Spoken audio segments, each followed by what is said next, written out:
Problem শুধু কনজেশন না, অ্যাক্সিডেন্টও কিন্তু আছে।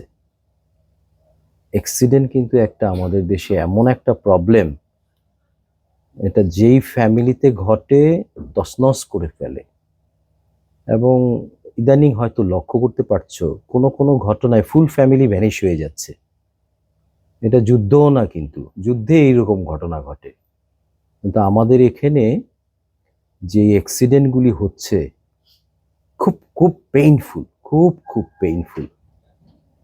তো এনিওয়ে, আমি অনেক আগে থেকেই এই অ্যাক্সিডেন্টের ইনভেস্টিগেশন নিয়ে আমার একটা প্যাশন ছিল, কিন্তু এই ডোমেইনটা ভেরি কমপ্লেক্স।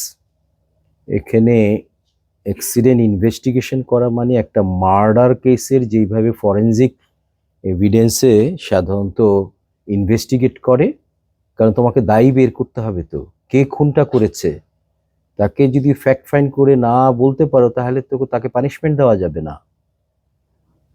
তো ট্রান্সপোর্টেশনও root cause of the accident যদি আমরা বের করতে না পারি, এটাই মাইক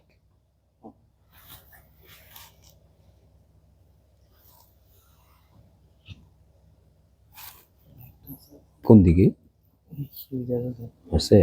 ও নিচে না?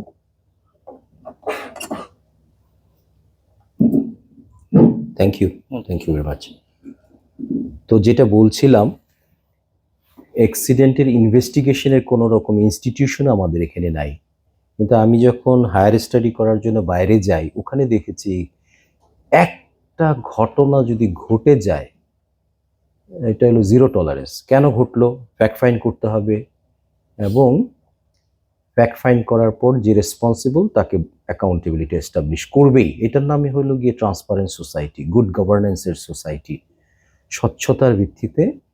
তো এই কাজগুলি যারা করে, আমি দুই একবার আমার সুযোগ হয়েছিল, হিউজ তাদের ডোমেইন নলেজ আছে, শুধু একটা ডিসিপ্লিনে তারা এক্সপার্ট না, কিন্তু তারা যখন একটা ঘটনার চেইন অফ ইভেন্টটাকে রিকনস্ট্রাক্ট করে, হয়তো বলছে না যে হুবহু এইভাবে ঘটনা ঘটছে, কিন্তু প্লসিবল কিছু রিজনিং দিয়ে তোমার কাছেও মনে হবে তাই তো এরকম ঘটতে পারে, সেইভাবে যখন নিয়ে যায় ক্লাইম্যাক্সে, ভাল লাগে তখন।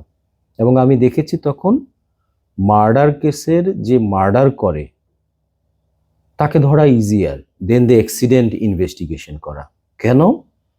যে কোনো মার্ডার হলে পরে পৃথিবীর সব দেশেই পুলিশ মার্ডার কেসের যখন ইনভেস্টিগেশনের দায়িত্ব পায়, সে আরম্ভই করে এই মার্ডার হয়েছে, যে মরে গেল তা এই মরে যাওয়ার জন্য কে বেনিফিশিয়ারি। তো পৃথিবীর যত ঘটনা আছে তুমি যদি ফ্যাক্ট ফাইন্ড করো দেখবা এর সাথে ক্লোজ যারা আছে, হয় বিজনেস পার্টনার, না হলে পরিবারের কেউ, না হলে বন্ধু, অর্থাৎ একটা সার্কেলের মধ্যেই আছে, অথবা সে কারো অপোনেন্ট। তো তার মানে কি কেউ না কেউ এটার বেনিফিশিয়ারি হবে এই মার্ডারের, এবং তারা এই একটা সার্কেলের বাইরে যায় না। সুতরাং এরপরে এখন তো মোবাইল চলে আসাতে মোবাইল দেখলেই কার সাথে কথা হয়েছে, সে তার সাথে কি রিলেশন খুঁজে বের করে ফেলে। কিন্তু একটা অ্যাক্সিডেন্ট, চলছো নোয়াখালী যাচ্ছ, একটা জায়গার মধ্যে অ্যাক্সিডেন্ট হয়ে গেল, মুখোমুখি সংঘর্ষ, অনেক ফ্যাটালিটি হলো, এইবার আরম্ভ হয় ইনভেস্টিগেশন, কে দায়ী। তো ইনি উইটনেস কে দিবে বলো তো দেখি? ওখানে কেউ তো বেনিফিশিয়ারি না।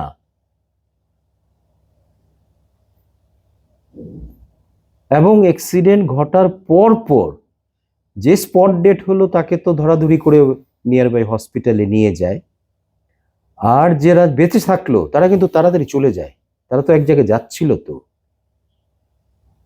তারপরের ঘটনাটাই যেটা ঘটে আমাদের দেশে, স্পেকুলেশন, সংখ্যাগত পরিসংখ্যানটাও বিশুদ্ধ হয় না, পেপারে চলে আসে, এবং এটার জন্য দায়ীকে ওই যে প্রথম যে রিপোর্টটা কাস্ট করে এটার থেকেই তখন মানুষ পারসেপশন তৈরি করে ফেলে, ও এই কারণে মারা গেছে।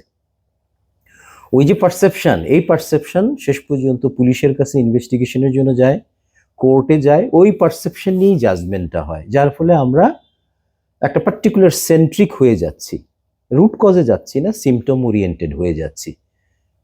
এটা আমাকে খুব আহত করে, বিশেষ করে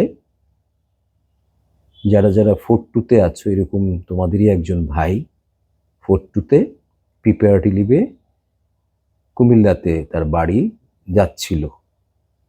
ফ্যান্টাস্টিক ছেলে, খুব উচ্ছ্বাসী ছেলে ছিল, তার সাথে আমার ইন্টারাকশনও হয়েছে ক্লাসে।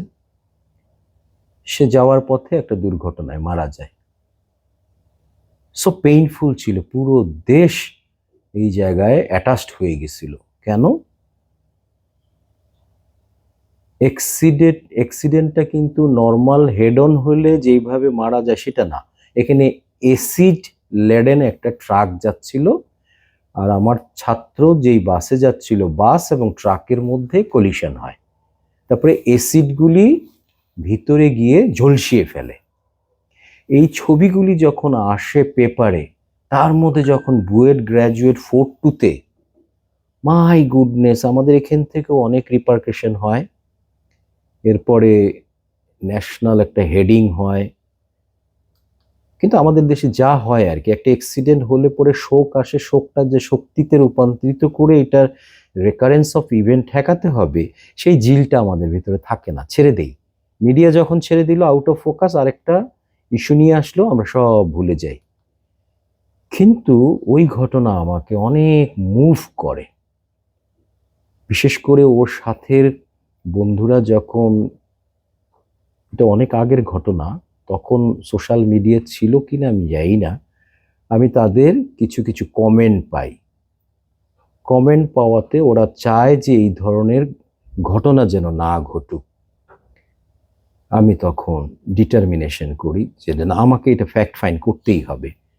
আমার অত বেশি অভিজ্ঞতা ছিল না, কিন্তু আগেই বললাম এটা একটা টোটাল ইঞ্জিনিয়ারিং। টোটাল ইঞ্জিনিয়ারিং মানে এটা শুধু ট্রান্সপোর্টেশন না, ট্রান্সপোর্টেশনের যতগুলি ডিসিপ্লিন আছে, ল্যান্ড ইউজের যতগুলি ডিসিপ্লিন আছে, অপারেশনের যত ডিসিপ্লিন আছে, এনফোর্সমেন্ট, অপারেশন, গভর্নমেন্টের ফান্ডিং, পলিসি, সব কিছু নিয়ে তোমাকে রুট কজে বের করতে হবে। তুমি যদি সারফেসের গতানুগতিক বের করতে চাও, তাহলে ওইটার জন্য ডিপ ডাইভ দিতে হবে না, অত জানা লাগে না, যেটা আমাদের দেশে হয়। আমি যখন মাঠে নামলাম, ডেফিনেটলি আমার একটা ডিটারমিনেশন কাজ করছিল। আমার ছাত্র মারা গেল, এবং কেউ কেউ লিখছিল চমৎকারভাবে যে ফয়সাল চলে গেছে, আরেক ফয়সাল যাবে, কিন্তু এটার কোনো দায় কেউ নেবে না। আমরা পরিসংখ্যানে প্রত্যেকে একজনের পর একজন উঠতে থাকবো, এই সোসাইটি দায় নেবে না। আরো অনেক মানে সেন্সিটিভ ইমোশন এক্সপ্রেস করে। আমি আর থাকতে পারিনি। তো এখন আমরা শিক্ষক মানুষ, আমাদের জড়তাটা কোথায় জানো? আমরা চার দেয়ালের মধ্যে থাকতে ভালোবাসি, আমরা রিসার্চ করতে ভালোবাসি, আমরা ল্যাবরেটরিতে থাকতে ভালোবাসি, পেপার একটা লিখলে উল্লসিত হই। কিন্তু এই ফিল্ডে যাব, ফিল্ড অত্যন্ত জটিল একটা জিনিস। তারপরও আমি সেখানে যাই। যাওয়ার পর আলহামদুলিল্লাহ অনেক কিছু অ্যাচিভ করেছি। ভাবছিলাম যে অনেকের সাথে শেয়ার করবো, এটা মিডিয়াতেও আসছিল, যাতে করে ভবিষ্যতে আমাদের এরকম দুর্ঘটনা ঘটলে পরে রেকারেন্স অফ ইভেন্ট ঠেকানোর জন্য টার্গেট ওরিয়েন্টেড আমি ফ্যাক্ট ফাইন্ড করব। মেডিসিনে কিন্তু তাই হয়। আগে মহামারীতে অনেকে মারা যেত, জানতো না, ভাবতো এটা অভিশাপ, এটা কার্স, অনেকেই অনেক কিছু বলতো। কিন্তু সায়েন্টিস্টরা যখন ভাইরাসটা পেয়ে যেত, ভ্যাকসিনটা বের করা কোনো ব্যাপার না, প্রথম হলো রুট কজটা বের করা। অ্যাটাক করা কিন্তু ইজি, রুট কজ আননোন টেরিটরিতে যখন হাঁটবা, অনেক পসিবিলিটি আসবে। ওইটাকে তুমি সুনির্দিষ্টকরণ করতে গেলে অনেক গবেষণা করতে হয়, সময়। তো ডাক্তারি সায়েন্সে আছে, কিন্তু আমাদের এখানে আমরা সামহাও ডেস্কটপ এনভায়রনমেন্টে চলে এসে এরকম কাজগুলি করি না। আলহামদুলিল্লাহ তখন থেকে এই ইনভেস্টিগেশন করতে করতে আজকে আমি প্রায় 25টা হেডলাইন ক্রিয়েটিং অ্যাক্সিডেন্ট ইনভেস্টিগেশন করি, কারণ কিছুটা বেনিফিট দেখেছিলাম।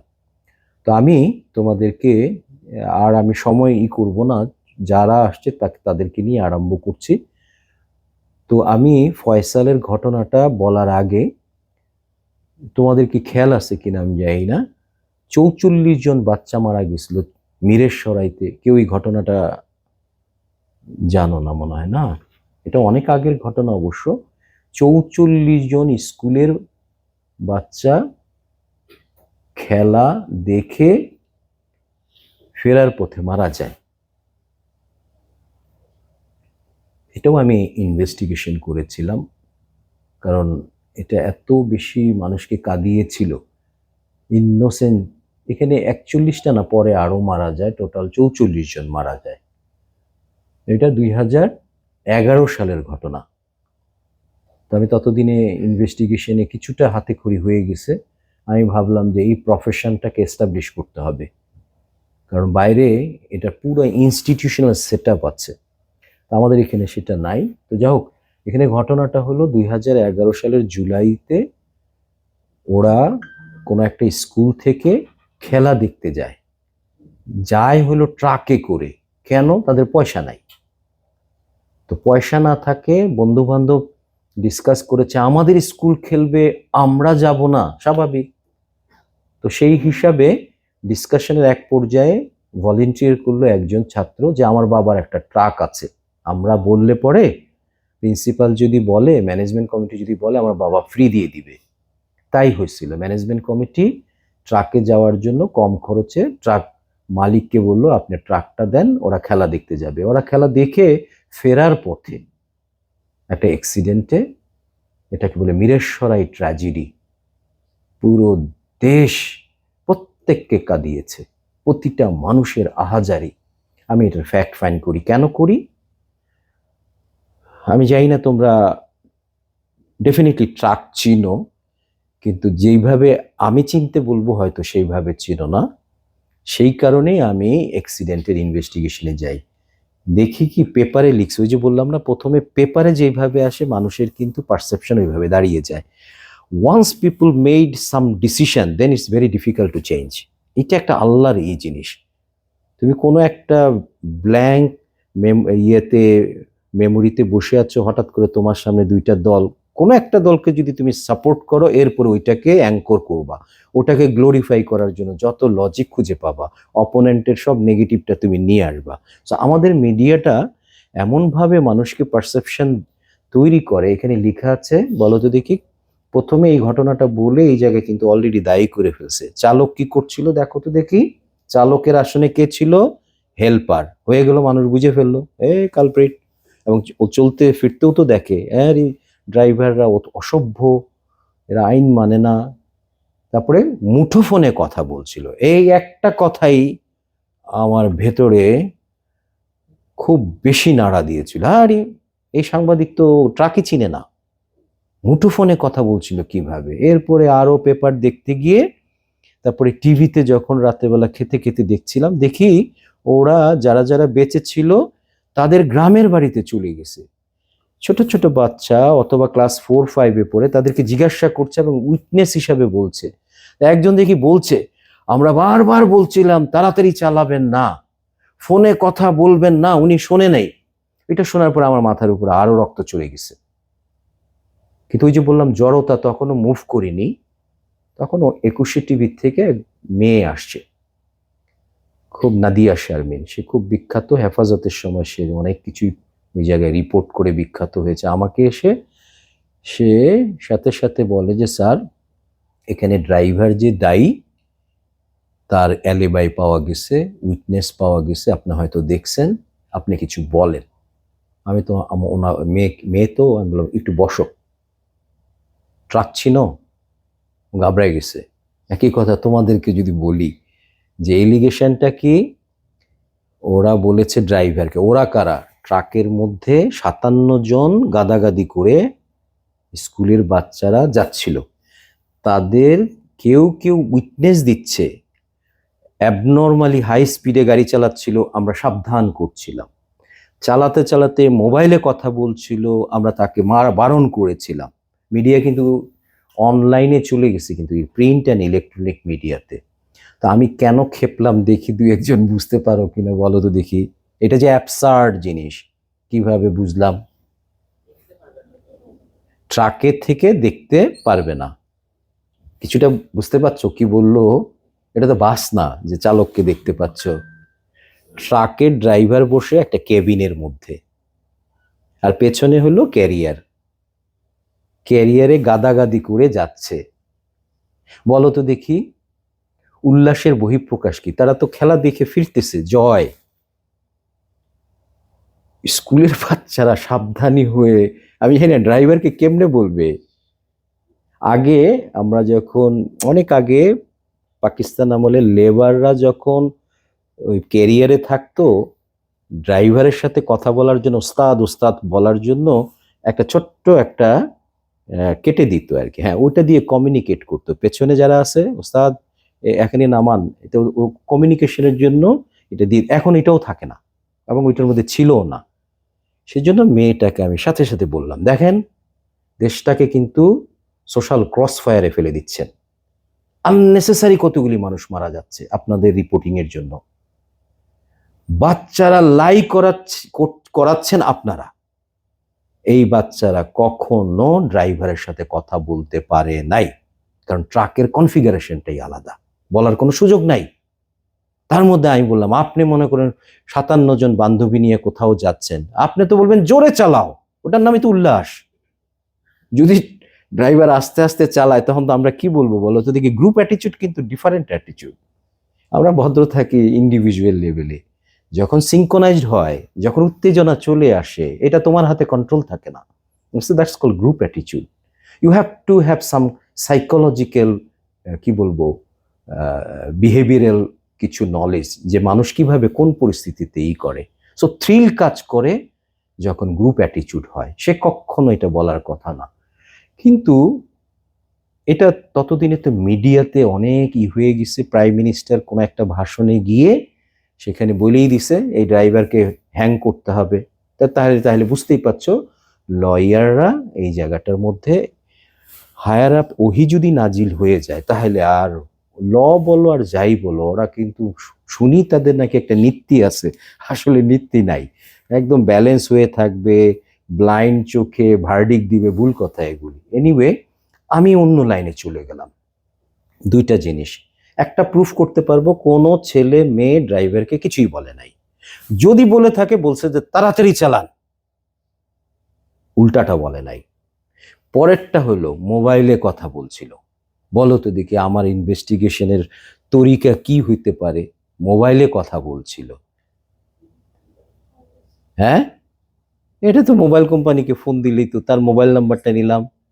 আমি তো আর করি নাই, আমি বিআরটি এর চেয়ারম্যান, যিনি এটার দায়িত্বপ্রাপ্ত, বিআরটিএ জানো তো মনে হয়, বাংলাদেশ রোড ট্রান্সপোর্ট অথরিটি, ওনার চেয়ারম্যানের সাথে আমার তখন ভালো ক্যাপাসিটি ছিল। ফোন দিলাম, আমি তখন বললাম যে মিডিয়াতে যা দেখতেছি খুব বিপজ্জনক, আপনি দুইটা এলিগেশন আসছে, একটা আমি দেখতেছি, আপনি আরেকটা দেখেন। মোবাইলে কথা বলছিল, ও ততদিনে পিএম স্টেডিয়ামে গিয়ে প্রত্যেককে অনেক টাকা দিয়েছে, 44টা ফ্যামিলিকে, বড় গ্যাদারিং হয়েছে, সেখানে বলে ফেলছে। আমি দেখেন আপনি ইমিডিয়েটলি, আমি কিন্তু আধা ঘন্টা পরে আপনাকে ফোন দিব, এই ফোনে কথা হচ্ছিল কিনা, ইনসিডেন্টের টাইম জানেন, দেখেন। জাস্ট আধা ঘন্টা পরে আমাকে ফোন দিয়ে বলে, প্রফেসর সাহেব ও তো মোবাইল ইউজ করে নাই, মোবাইলে তো কথা বলে নাই। হয়ে গেল, এভিডেন্স তো হয়ে গেল, রেকর্ড তো আছে, এটা তো স্পেকুলেশন না। তো দুইটা জিনিস পেয়ে গেলাম। তো এখন তো বলতে হবে, তো বলতে গেলে কিছু কন্টেন্ট তৈরি করতে হবে। এটাকে বলা হয় ইনভেস্টিগেশন, রিভার্স ইঞ্জিনিয়ারিং অ্যাপ্লাই করে, অ্যাপেক্স সায়েন্স এটা একটা। আমাকে দেখাতে হবে, আমি জানি এটাকে কাকে ঝুলাবে বলো তো দেখি? ড্রাইভার, এর বাইরে তো যেতে পারবো না তো। এটা বাংলাদেশের 99% যদি বলে ড্রাইভার, তুমিও যদি বলো ড্রাইভার, তাহলে তাদের সাথে তোমার তফাৎটা কি? তোমাকে তো ইঞ্জিনিয়াররা হলো ডেটা ড্রিভেন কথা বলবে, স্পেকুলেশনের তো কথা বলবে না। সেই মোটিভেশন থেকে আমি যখন যাই, আমার যে কোনো ইনভেস্টিগেশনের আগে তোমার নিজের একটা ফ্রেমওয়ার্ক থাকবে, আমি কি চাই। এই যে যেমন ধরো, কেন আমি বিআরটির চেয়ারম্যানকে ফোন দিলাম এই কারণে, কতগুলি রিডান্ডেন্সি করার জন্য, ফ্যাক্টকে ডিনাই করার জন্য, যেগুলি যেই আসবে, যেমন মেয়েটাকে যখন বললাম ট্রাক চিনেন, যখন চিনাই দিলাম উনি কিন্তু চুপ। একইভাবে যখন বলবো মোবাইলে কথা বলছিল, যদি বলবো র্যাব দিয়ে তো চেক করা হয়েছে, ফোনে কথা বলছিল না, চুপ হয়ে যাবে। কারণ হার্ড করে এভিডেন্স যদি থাকে, মানুষ তো অত এগেইনস্টে কথা বলতে পারে না। মানুষ হলো গ্যাপ ইনফরমেশনে যত কিছু শাখা প্রশাখা গজিয়ে দেয়। তারপরে আমি চেয়ারম্যানকে যে জিনিসটা বলছিলাম, ওরা যাচ্ছিল কিসে বলো তো দেখি? ট্রাকে। ট্রাক কিসের জন্য রেজিস্ট্রেশন দেয়? যাত্রী পরিবহন নাকি মাল পরিবহন? মাল পরিবহন। আমি জানি যখন রেজিস্ট্রেশন দেয় তখন বলে দেয় সে আমি একটা ট্রাক কিনলাম, রেজিস্ট্রেশনের জন্য গেলাম, যে বললাম আমাকে রেজিস্ট্রেশন দেন, তো সরকার পয়সা নিয়ে তোমাকে একটা শর্ত দিবে, এই গাড়িটি রেজিস্ট্রেশন নাম্বার এত, ইঞ্জিন নাম্বার এত, এটা 16 টন মাল পরিবহন করতে পারবে ম্যাক্সিমাম লিখে দিবে। তারপরে বলবে এখানে শুধু মাল পরিবহন করা যাইবে, যাত্রী পরিবহন করা যাইবে না। এই যে দেখো না দিয়ে দেয়। তারপরে বলবে কয়জন মানুষ থাকবে, বলবে একজন ড্রাইভার, একজন হেল্পার আর 2 জন কনসাইনি। কনসাইনি মনে করো তুমি বাড়ি চেঞ্জ করছো, জিনিসপত্র নিয়ে যাচ্ছ, তোমার সার্ভেন্ট দিয়ে দিবা না, তো ওরা কোথায় বসবে? বলা আছে কেবিনের ভিতরে ম্যাক্সিমাম 3 থেকে 4 জন বসতে পারবে, কারণ এটা যাত্রী পরিবহনের জন্য বানানো হয় নাই। তা আমি চেয়ারম্যানকে বললাম আপনি রেজিস্ট্রেশন দিছেন, আপনি ইনভেস্টিগেশন কমিটি করছেন, ইনভেস্টিগেশন কমিটি কি বের হবে আমরা তো জানি।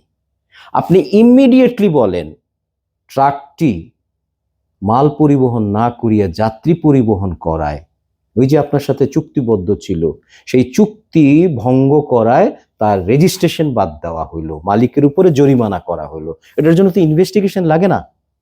পারি নাই, কারণ ততক্ষণে প্রাইম মিনিস্টাররা অনেক কিছু দিক নির্দেশনা দিয়ে দিছে, ড্রাইভার সেন্ট্রিক হয়ে গেছে। কিন্তু আমি যে কথাটা বলছি এটা কি দেখো ইনভেস্টিগেশন লাগে?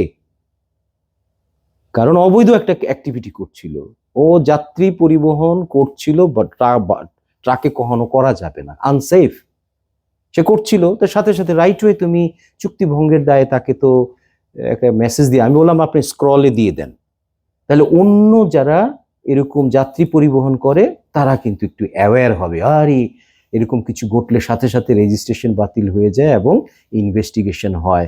এখানে কিচ্ছু মেসেজ গেল না, গেল কি একটা কমিটি করা হলো উচ্চ ক্ষমতা শুনলে ভয় পেয়ে যাবা, এই উচ্চ ক্ষমতা মানে ভার আছে ধান নাই।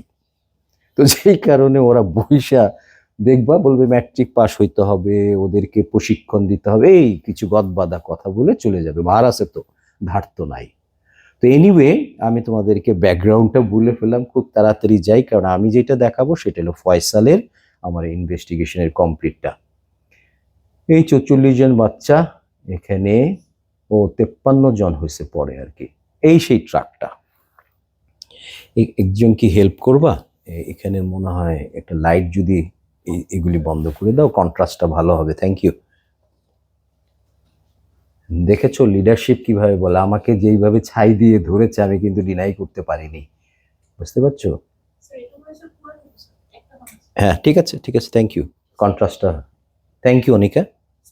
তাহলে এই এই এই যে দেখো এই যে ট্রাকের কোনো রকম এই জায়গায় সলিড, সবকিছু সলিড, এ সামনে বসে হলো ড্রাইভার, সুতরাং তার সাথে কমিউনিকেট করার কোনো সুযোগ নাই, এটা প্রথমে ধরে নিতে হয়। কিসে ডুবছে বলো তো দেখি? একটা ডোবাতে, এই ট্রাকটা ডুবে যাওয়াতে 57 জনের মধ্যে 44 জন, আমার মেমোরিতে বলে 44 জন মারা যায় আর কি এই ট্রাকে করে। এই যে দেখো এগুলি এভিডেন্স দেখাচ্ছে, জুতা টুতা দেখা যাচ্ছে, এই সেই ট্রাকটা তাকে তুলতেছে, এই ডোবার মধ্যে পড়ে গেছিল। আমি তোমাদেরকে একটু ব্রেন স্টর্মিং করতে বলবো, তুমিও নিজে নিজে একটু বলবা যে এখানে এতগুলি ছেলে মারা গেল কেন? দেখছো বাবা তার সন্তানকে লাশ হিসাবে নিয়ে যাচ্ছে। হুমায়ুন আহমেদের একটা একটা কি বলবো কোটেশন আছে, সবচেয়ে ভার কোনটা জানো? বাবার কাঁধে যদি ছেলের লাশ থাকে, এর থেকে বড় ওজন আর নাই। এটা বোঝানোর জন্য কত পেইনফুল। বাবা আগে যাবে পৃথিবীর থেকে, তারপরে সন্তানরা যাবে, কিন্তু তার আগে চলে গেল। এনিওয়ে 44 জন বাচ্চার যখন এই জায়গায় হয় রিয়েলি, তখনকার দিনের পিএম গিয়েছে, তারপরের বিরোধী দল নেত্রীও গিয়েছে। আমি বলবো যে আমি এই সুযোগটাকে কাজে লাগাতে চাচ্ছিলাম, পুরো সোসাইটিতে কারেকশন যত হয়েছে না, কোনো না কোনো পেইনফুল ইভেন্টটাকে বলে না শোককে শক্তিতে রূপান্তর করতে হবে। কেন জানো? পুরো দেশবাসীর অ্যাটেনশন এক জায়গায়, তখন তুমি যদি কোনো রিফর্ম করতে চাও খুব তাড়াতাড়ি পাশ হয়ে যায়, কারণ চাপ থাকে একটা। তো প্রত্যেকটা সোসাইটি পেইন হলে পরে, বিশেষ করে জাপানে একটা আর্থকুয়েক হলে পরে তারা যত রিসার্চ ফান্ড যত কিছু আছে সবকিছু তখনই তৈরি করে যে রেকারেন্স অফ ইভেন্ট ঠেকাতে হবে। আজকে কান্নাকাটি করলে তো পরেও তো কান্নাকাটি করতে হবে। এই যে কালচারটা, এটা নাই থেকে আমি দেখলাম যখন দুইজন গিয়েছে, আমি একটা সাক্ষাৎকারও দিয়েছিলাম, কিন্তু ওই ঢলে আমি টিকতে পারিনি, কারণ সবাই বুঝে ফেলছে এই জায়গায় হেল্পারকে হ্যাং করতে হবে। ওই যে আবার আসছে হেল্পার মুঠোফোনে কথা বলছিল ইত্যাদি। এবং দেখো এই জায়গাটার মধ্যে একটা কথা লেখা আছে, মেয়েরা বাচ্চারা উইটনেস দিচ্ছে, যারা যে ট্রাক আসতে চালাতে মুঠোফোনে কথা বলতে নিষেধ করলেও হ্যাঁ চালক সেটা গুরুত্ব দেয়নি। এসব ডাহা মিথ্যা কথা। এটা জাতীয় দৈনিক পত্রিকা এটা লেখা হচ্ছে।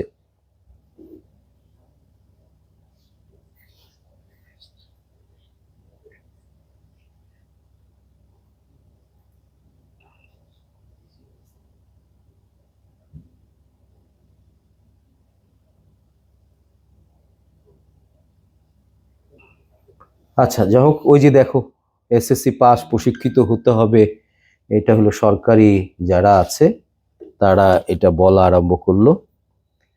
তো আমি 5 বছর কারাদণ্ডও হয়ে গেল চালকের, চমৎকার। তো আমি তোমাদেরকে ঘটনাটা দেখাই কিভাবে ঘটছে। এটাকে বলে reconstruction of chain of event. যে কোনো ঘটনাকে যদি ফ্যাক্ট ফাইন্ড করতে চাও, আগে তোমাকে অনেক ইনফরমেশন কালেক্ট করতে হবে। উইদাউট ইনফরমেশন হবে না তোমাকে। এবং তুমি তো যখন ইনসিডেন্টটা ঘটে তুমি তো ছিলে না সাইটে, তাহলে তুমি কিছু কিছু ছবি, আমার লাইফের কি বলবো কত কিছু সাংবাদিক আছে আমাকে খুব পছন্দ করে, তাদেরকে আমি বলছি যে দেখেন আপনি কমার্শিয়াল নিউজ করবেন, সংখ্যাটা দেখাবেন, ব্লাড দেখাবেন, অথবা হৃদয় বিদারক ঘটনা বলবেন, কিন্তু আমি তো ইনভেস্টিগেট করব। আপনি যদি গ্রাউন্ড থেকে ছবি তুলেন তাহলে আমি কোঅর্ডিনেট ফিক্স করতে পারবো না, কার লোকেশন কোথায় ছিল, কার initial position and terminal position কোথায় ছিল। দেখুন একটা মার্ডার কেস হয়ে গেলে কর্ডন করে ফিতা দিয়ে, তারপরে চক দিয়ে আঁকে হাতটা কোথায় ছিল, প্রত্যেকটা কথা বলে রে ভাই। তুমি যদি এই ফরেনজিক সায়েন্সে ঢুকো, তুমি কোনো একটা ঘটনা গেলে কাউকে ডিস্টার্ব করতে বলবো না, এই ভাই আগে কর্ডন করেন।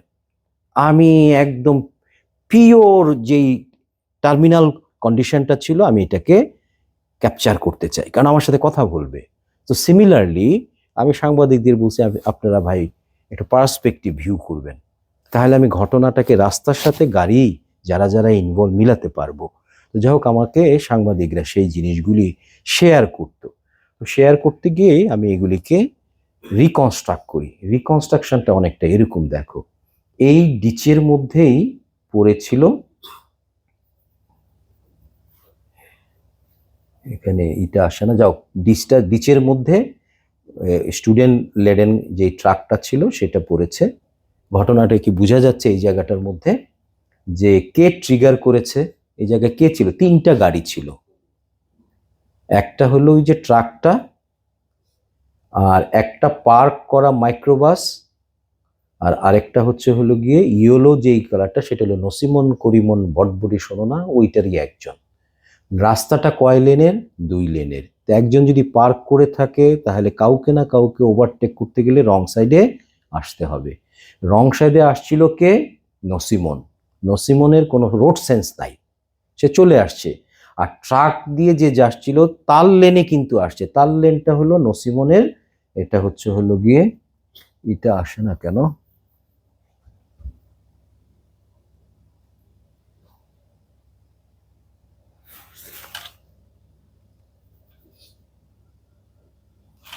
এনিওয়ে এখানে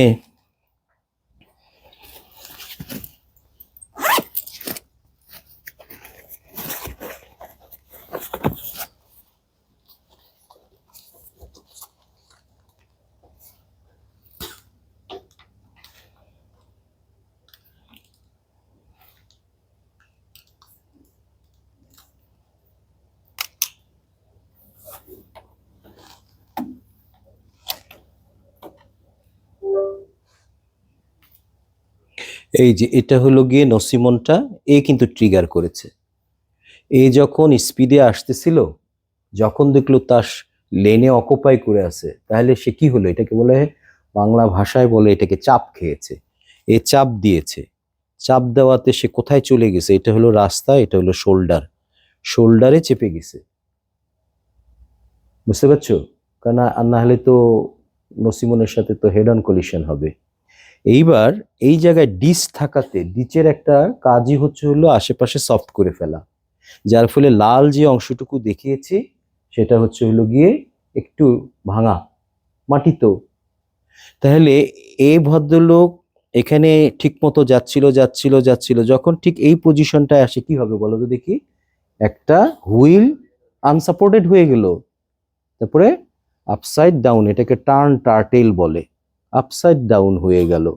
কতজন বাচ্চা? 57 জন বাচ্চা। কোথায় ছিল? ট্রাকে ছিল। আগে বলে রাখি, ট্রাকটা সলিড ছিল, সামনেও সলিড, দুই পাশেও সলিড, পেছনেও সলিড। তারপরে এটা উল্টালো।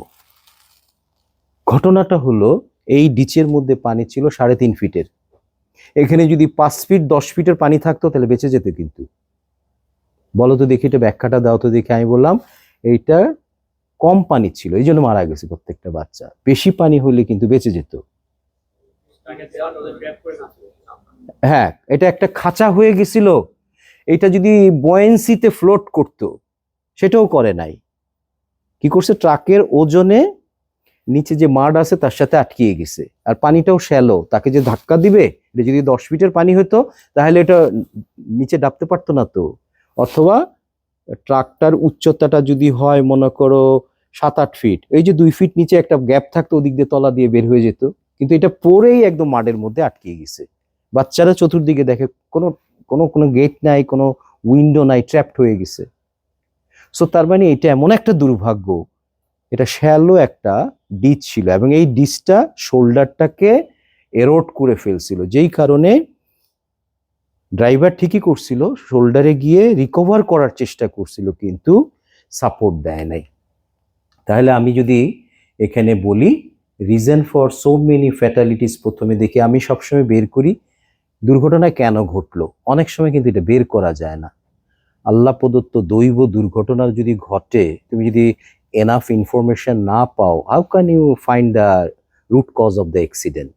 কিন্তু ইঞ্জিনিয়ারদের কাজ কিন্তু দুইটা। প্রথমে হলো আমি দুর্ঘটনা ঘটাতে আমি প্রিভেন্ট করব। আমি যদি এখান থেকে লার্ন করতে পারি তাহলে রেকারেন্স অফ ইভেন্টটা আমি ঠেকাতে পারবো, এই কারণে কিন্তু ইনভেস্টিগেশন করে। দ্বিতীয় হলো, এত ফ্যাটালিটি হলো কেন? পুরো ইউরোপে যাও, আমেরিকায় যাও, ভিশন জিরো। ভিশন জিরো মানে একটা লোকও মারা যাবে না, অ্যাক্সিডেন্ট হবে কিন্তু লোক মারা যাবে কেন? কিভাবে অ্যাচিভ করতেছে জানো? এয়ার ব্যাগের কথা চিন্তা করছো না? এয়ার ব্যাগগুলি কেন দিছে গাড়ির ভিতরে? অ্যাক্সিডেন্ট হলো, অ্যাক্সিডেন্টের থ্রেশহোল্ড পার হলে সাইড থেকে এয়ার ব্যাগ হঠাৎ করে বের হয়ে যাবে, পপ আপ করবে, অথবা স্টিয়ারিং এর সাথে বডিটা হঠাৎ করে লাগে, সেখান থেকে একটা এয়ার ব্যাগ বের হয়ে আসবে, তোমাকে কোথাও হিট করতে দেবে না। মানুষ মারা যায় প্রথম হিটে না, অকুপেন্টরা মারা যায় সেকেন্ড হিটে, এবং ওইটা হলো গাড়ির ভিতরে যেসব অবজেক্টগুলি থাকে। তুমি তার আগে যদি টেকনোলজি দিয়ে ন্যানো সেকেন্ডে ব্লো আপ করে দিতে পারো কুশন, বেঁচে গেল তো। এটাকে বলে ভিশন জিরো। পৃথিবী কোথায় চলে গেছে? সো এই জায়গাটার মধ্যে আমি দুইটা জিনিস বের করি, অ্যাক্সিডেন্টটা কেন ঘটলো, কেন পেলে আমি দায় নির্ধারণ করতে পারবো, পানিশমেন্ট তো দিতে হবে, এক্সাম্পলারি পানিশমেন্ট দিতে হবে, আর জানলে পরে সেটা কিভাবে ঠেকানো যায় সেটার ব্যবস্থা করব। এটা যদি না পারি তখন আমি চলে যাই, দেখি এতগুলি ছেলে পেলে মারা গেল কেন। তোমাদেরকে যে ইনফরমেশনটা দিলাম শ্যালো ডেপথ, এটা কারণ ওখানে গিয়ে আমি পাই আর কি এটা। এবং স্টুডেন্টরা প্যাকড কন্ডিশনে ছিল, কোনো ফ্লোট করে নাই, ডিসটা ছিল শ্যালো, এবং ট্রাকের মধ্যে যাত্রী যাচ্ছিল। এই এই এই হলো গিয়ে, এবং সেটাকে আবার দেখাচ্ছি এই জায়গাটার মধ্যে, ট্রাকটা ভালো করে দেখো, এরকম সলিড ট্রাক এই যে এইভাবে যাচ্ছিল, বুঝতে পারছো, গাদাগাদি করে। উল্লাস, উল্লাস মানে হাই স্পিড, লো স্পিড না ভাই, স্পিড কমান সেরকম না কিন্তু। এইটা হলো যাত্রী পরিবহন বাস। দেখতে পাচ্ছ একটা হেডরুম আছে, তার মাথার উপরে একটা শিল্ড দিয়ে এখনই যদি দুর্ঘটনা ঘটে, ও কিন্তু পানি ঢুকার আগে আগে কিন্তু একটা বাফারিং পেয়ে যাবে, একটা বড় জায়গা পেয়ে যাবে। তারপরে চতুর্দিকে কিন্তু উইন্ডো আছে, কোনোটা যদি খোলা থাকে সেদিক দিয়ে বের হয়ে যাবে। বাসকে সেফ বলে, কেন বলে? আমি বানাইছি বাস in the event of any emergency. তাহলে এক্সিটটা কি হবে সেটা তো চিন্তা করেছে। চতুর্দিকে উইন্ডো দেওয়া থাকবে, উইন্ডোগুলি দিয়ে বের হয়ে যাবে। এবং পানি ঢুকতে ঢুকতে সবগুলি উইন্ডো যদি বন্ধ থাকে, পানি ঢুকতে তোমার 5 মিনিট লাগবে, ততক্ষণে কিন্তু অনেক দিক দিক দিয়ে বের হয়ে যাওয়া যায়। এই জন্য বাস যদি পানিতে পড়ে দুর্ঘটনায় মারা যায় কম। আমি কয়েকটা দেখাবো, অনেক ভালোভাবে কিন্তু পানিতে ফল ডাউন হচ্ছে, কিন্তু 2 জনের বেশি মারা যায় না, বিকজ অফ দিস কনফিগারেশন। ভিতরে যথেষ্ট পরিমাণ জায়গা থাকে এবং রেস্কিউ করার জন্য যারা বাইরের থেকে উদ্ধারকারী তারাও সুযোগ পায়, জানালাগুলি ভেঙে ফেলে, ভেঙে প্রিপারেশন নিয়ে বের করে ফেলে। আবার ভিতরে যারা থাকে তারাও ভেঙে বের হতে পারে। এই যে যেমন ধরো এটাও পড়েছে, পড়লে পরে লক্ষ্য করে দেখো এই জায়গাটার মধ্যে বের হয়েছে, ডেফিনেটলি বের হয়েছে, তাই না? দেখা যায় না, বোঝা যায়। এই যে এখানে দেখো, যেখানেই দেখবা বেঁচে যাওয়ার সম্ভাবনা বেশি। এখানে মাত্র 1 জন মারা গেছে, গার্মেন্টসের লোক ছিল, এটার মধ্যেও গার্মেন্টসের লোক ছিল, মাত্র 2 জন মারা গেছে, জ্যাম প্যাক ছিল ওই জায়গার মধ্যে।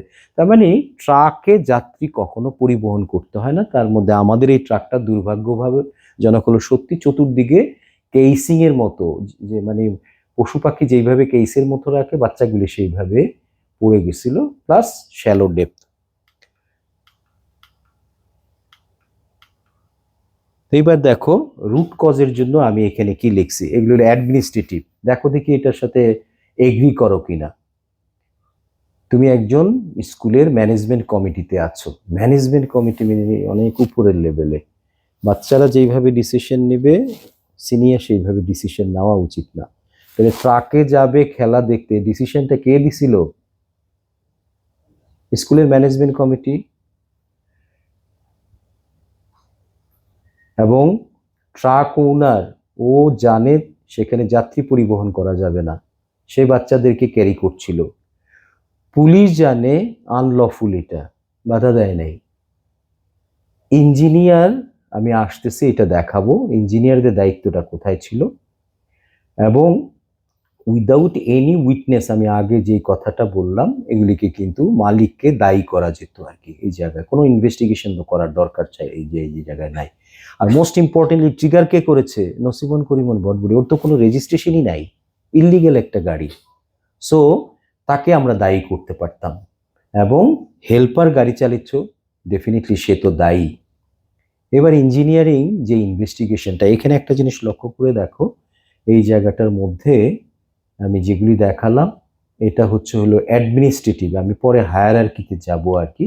এই জায়গায় লক্ষ্য করে দেখো, আমি বললাম না থিমেটিক ছবি, আমি যখন উদ্ধার করছে এই বা ট্রাকটাকে, এই যে দেখো 2টা লাশও তুলতেছে, ট্রাকটাকে উদ্ধার করছে, এই জায়গায় 2টা লাশ আছে। আমি তাকালাম এই ডিচের পার্টটার মধ্যে, দেখো অলরেডি কিন্তু এই জায়গাটার মধ্যে তোমরা হয়তো বলতে পারো এখানে ম্যান অ্যাক্টিভিটি অনেক হয়েছে, এই জায়গার মধ্যে এক্সপোজড হয়ে গেছে, কাদা টাদা হয়ে গেছে, সফট হয়ে গেছে। হ্যাঁ, কিন্তু আমি যখন ইনভেস্টিগেশন করলাম যে হ্যাঁ এই জায়গার মধ্যে প্রায় ভেঙে যেত, ইঞ্জিনিয়ারদেরকে বলা হয়েছিল মেনটেন করার জন্য, কিন্তু করে নাই। তাহলে এই যে দেখো প্রতিটা ছবির মধ্যে তাকিয়ে দেখো, এই জায়গায় শোল্ডারটা ভাঙা, যেটা আমার ছবিতে এঁকেছি, এই জায়গাটায় যেটা দেখছো। তার মানে এইটা যদি ওদিন না থাকতো, বলো তো দেখি, চাপ খেলে পেভমেন্ট থেকে নেমে এক্সট্রা যেই জায়গাটা থাকে সেখানে যাবে, এটাই তো স্বাভাবিক। কিন্তু তোমার সাথে বিশ্বাসঘাতকতা করবে, ওই জায়গায় সাপোর্ট নাই, তাহলে সাপোর্টটা কার দায়িত্ব ছিল দেওয়া? হ্যাঁ, কার কার দায়িত্ব ছিল? হ্যাঁ, ইঞ্জিনিয়াররা ভোকাবুলারি চেঞ্জ করবে, এটা শোল্ডার না, এটা recovery lane in the event of emergency. শোল্ডারে কিন্তু দেওয়া হয় কেন জানো তো? মানুষজন হাঁটবে, রাস্তা দিয়ে গাড়ি চলে, শোল্ডারে কে চলবে? পথচারীরা চলবে।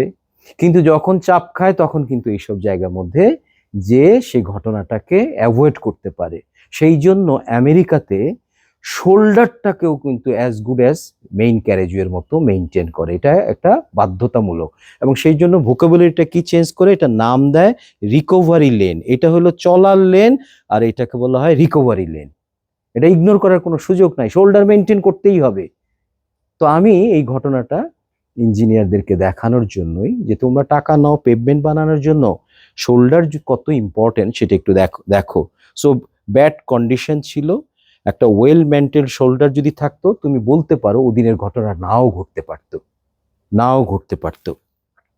দেখো তো দেখি, এই বাসটা ওভারটেক করছে কোথায় গিয়ে, শোল্ডারে গিয়ে। দেখো দেখি, সেই ওভারটেক করতে যদি এই জায়গায় পড়ে, এটা কার দায়িত্ব? এইগুলি কার দায়িত্ব যেগুলি দেখাচ্ছি? এই জায়গায় দেখো শোল্ডার আছে, এই জায়গায়। সোসাইটি ইঞ্জিনিয়ারিংটা জানে না অনেকে। এখন কিন্তু দেখি ওই যে কি গ্রুপ আছে না, সোশ্যাল গ্রুপের মধ্যে অনেকে দিয়ে দেয় এই যে এটার মধ্যে শোল্ডার না, এটা হলো পুলসিরাতের পুল, এখান থেকে এখানে একটু আসলে পরে একদম নির্ঘাত উল্টিয়ে যাবে। কারা করছে? ইঞ্জিনিয়াররাই করছে। মিডিয়াম্যানরা কিন্তু চলে গেছে চালকের দিকে, ইঞ্জিনিয়াররা সেফ সাইডে এসি রুমের মধ্যে বসে আছে। তার মানে এরকম ঘটনা ঘটতেই থাকবে, কিন্তু রুট কজটা জানবে না, দায়িত্ব নিবে না। যারা সোসাইটির জন্য বাইরে ভিশন জিরোতে চলে গেছে, সেই জায়গায় আমরা ভিশন জিরোতে যেন কোনোদিন যেতে না পারি, সেই জন্য এই ধরনের দেখছো শোল্ডারগুলির কি অবস্থা। নিজে একটু কল্পনা করো তো দেখি, গাড়ি চালাচ্ছ রাতের বেলা, চাপ খেলা, মানুষ তো আর ইচ্ছা করে যায় না শোল্ডারে, কোনো না কোনো একটা ইভেন্ট ঘটে, গেলা তো যাওয়ার পরে এই জায়গায় কি অবস্থা হবে। এই যে দেখো, শোল্ডার মানে কি? মাটি, ইউজুয়ালি মাটি থাকে, সেটাকে মেনটেন করলা না, পানি জমবে, দেখছো ট্রাক গিয়ে উল্টে গেছে একা একা। অ্যাক্সিডেন্ট কিন্তু দুইটা পার্টি থাকতে হয়, গাড়ি পথচারী, তাই না? কিন্তু এখানে একলা উল্টাই গেছে, কেন উল্টাইছে বলো তো দেখি? শোল্ডার একটা ইঞ্জিনিয়ারিং এলিমেন্ট, আমরা মেনটেন করতে পারিনি। এই যে দেখো, এখানেও আরেকটা আটকি আছে। এই শোল্ডার হবে এরকম ওয়েল মেনটেন, ঠিক আছে? তো এই জায়গাটার মধ্যে আমি ফাইনালি, আমি যখন গভর্নমেন্টের কাছে পরবর্তীতে গিয়েছিলাম, এটার ব্যাপারে অনেক দূর অনেক আছে, শেষ পর্যন্ত প্রাইম মিনিস্টার আমাদেরকে একটা টেক্সট বুক কারিকুলাম ক্লাস 1 থেকে একাদশ পর্যন্ত লিখতে বলা হলো, আমরা লিখে দিছিলাম আর কি। কিন্তু এই জিনিসগুলি আমি দেখালাম যে আপনারা রাস্তা বানানোর জন্য টাকা দেন, কিন্তু শোল্ডার বানানোর জন্য আমাদের ইঞ্জিনিয়াররা, আমি ইঞ্জিনিয়ারদের কমিউনিটিকে রিপ্রেজেন্ট করি, তাহলে আমি কি বলবো? ওরা চায় মেনটেন করার জন্য, আপনারা টাকা দেন না। তাহলে পুরো পৃথিবী বলে একটা দুর্ঘটনা ঘটলে অ্যাক্টর বের করো, কারা কারা দায়ী? আমরা খালি ড্রাইভারকে একটা অ্যাক্টর হিসেবে দেখি। আমি নিয়ে আসলাম ইঞ্জিনিয়ার, আমি নিয়ে আসলাম পুলিশ, আমি নিয়ে আসলাম ম্যানেজমেন্ট কমিটি, আমি নিয়ে আসলাম ড্রাইভার, তারপরে সরকারকেও বললাম আপনি হলো গিয়ে টাকা দেন, তা আপনি responsible for road user safety and funding, আপনি দেন নাই। আপনি খালি রাস্তা বানান, আপনি খালি মেগা প্রজেক্ট করেন, আর বাকিগুলিতে মানুষ মারা যায়, সেটার দিকে তাকাবেন না। সুতরাং আপনিও দায় এড়াতে পারেন না। অন্যান্য সোসাইটি কিন্তু এইভাবেই কিন্তু আগায়। সরকার তখন সেফটির জন্য আলাদা অ্যালোকেশন রাখে, আমাদের আলাদা অ্যালোকেশন নাই। থোক, কখন যদি আন্দোলন করো তাহলে কিছু পয়সা দিবে। দেখো এই ভদ্রলোক 4-5 বছর ধরে বিহাইন্ডে ছিল। তো এখন এটা কেন গেল আমি এই জায়গায় লিখছি যে নিউজ রিপোর্টের জন্য গেছে, ইনভেস্টিগেশন টিম কম্পোজিশন, এটার ঘটনার যে ইনভেস্টিগেশন করেছে, কারা কারা ইনভেস্টিগেশন করতে পারে বলো তো দেখি? হ্যাঁ, ইনভেস্টিগেশন কারা করতে পারে? যে রাস্তাটা বানাইছে সেই ইনভেস্টিগেশন কমিটির একজন চেয়ারম্যান, পুলিশ থেকে একজন আসে, যে ইলিগেল কাজটাকে ধরলো না সেও কিন্তু কম্পোজিশনের মধ্যে আছে। বিআরটিএ কে, যাকে আমি বললাম যাত্রী পরিবহন করছে ট্রাকের মধ্যে, আপনি এটাকে ক্যান্সেল করেন, তারাও এটার মধ্যে চলে আসে। আর সবচেয়ে ভার একজন নেয় মন্ত্রণালয় থেকে, কোন একটা এডিশনাল সেক্রেটারি। তো সব অ্যাক্টরই কিন্তু এগুলির সাথে জড়িত, কালপ্রিট, কিন্তু সে কোনোদিন লিখবে তদন্ত কমিটিতে? কোনোদিন লিখবে না। সো এখানে কম্পোজিশনটা দেখলেই বোঝা যায় যে স্কেপ গোট হিসাবে আর কেউ থাকবে না এই সিস্টেমের মধ্যে, আদার দেন ড্রাইভার অ্যান্ড হেল্পার, যেটা হলো একদম শেষের একটা তো সেই হিসাবে এই জায়গাটার মধ্যে আমি বলেছি যে ইঞ্জিনিয়ারিং ওয়েতে যদি আমরা ফ্যাক্ট ফাইন্ড করি, তাহলে 44 জন বাচ্চা দেশকে একটা সংস্কার করে দিয়ে দিতে পারতো। কিন্তু দুর্ভাগ্যজনক হলেও সেটা হয়নি। এত বলার পরও যেটা কেউ কেউ কিছু হেল্প করে কাউন্সিলিং করে হিরো হতে চেয়েছে, কিন্তু এটার রুট কজটা বের করে ইঞ্জিনিয়ারিং কমিউনিটিকে এডুকেশন দেওয়া, সরকারকে সেন্সিটাইজ করা, তাকে দায়বদ্ধ করা সোসাইটির কাছে, তাহলে পরবর্তীতে ফান্ডিংটা দিয়ে রাস্তা যদি ভালো থাকে শোল্ডারটাও ভালো রাখতে হবে, তাহলে কিন্তু এই ঘটনাটা ঘটতো না। কিন্তু আমি যেগুলি দেখালাম দেখতেই পাচ্ছ রাস্তাগুলি ওরকম ভাবে এখনো আছে, ইভেন শোল্ডারও নাই। তো যাই হোক, এখানে একটা দেখালাম আমি, যেটার জন্য তোমাদের সাথে করছি সেটা হলো গিয়ে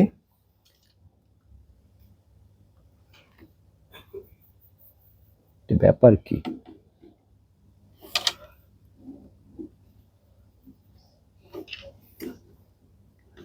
এই কোনোটা দিকে মাউস বন্ধ হয়ে যায়।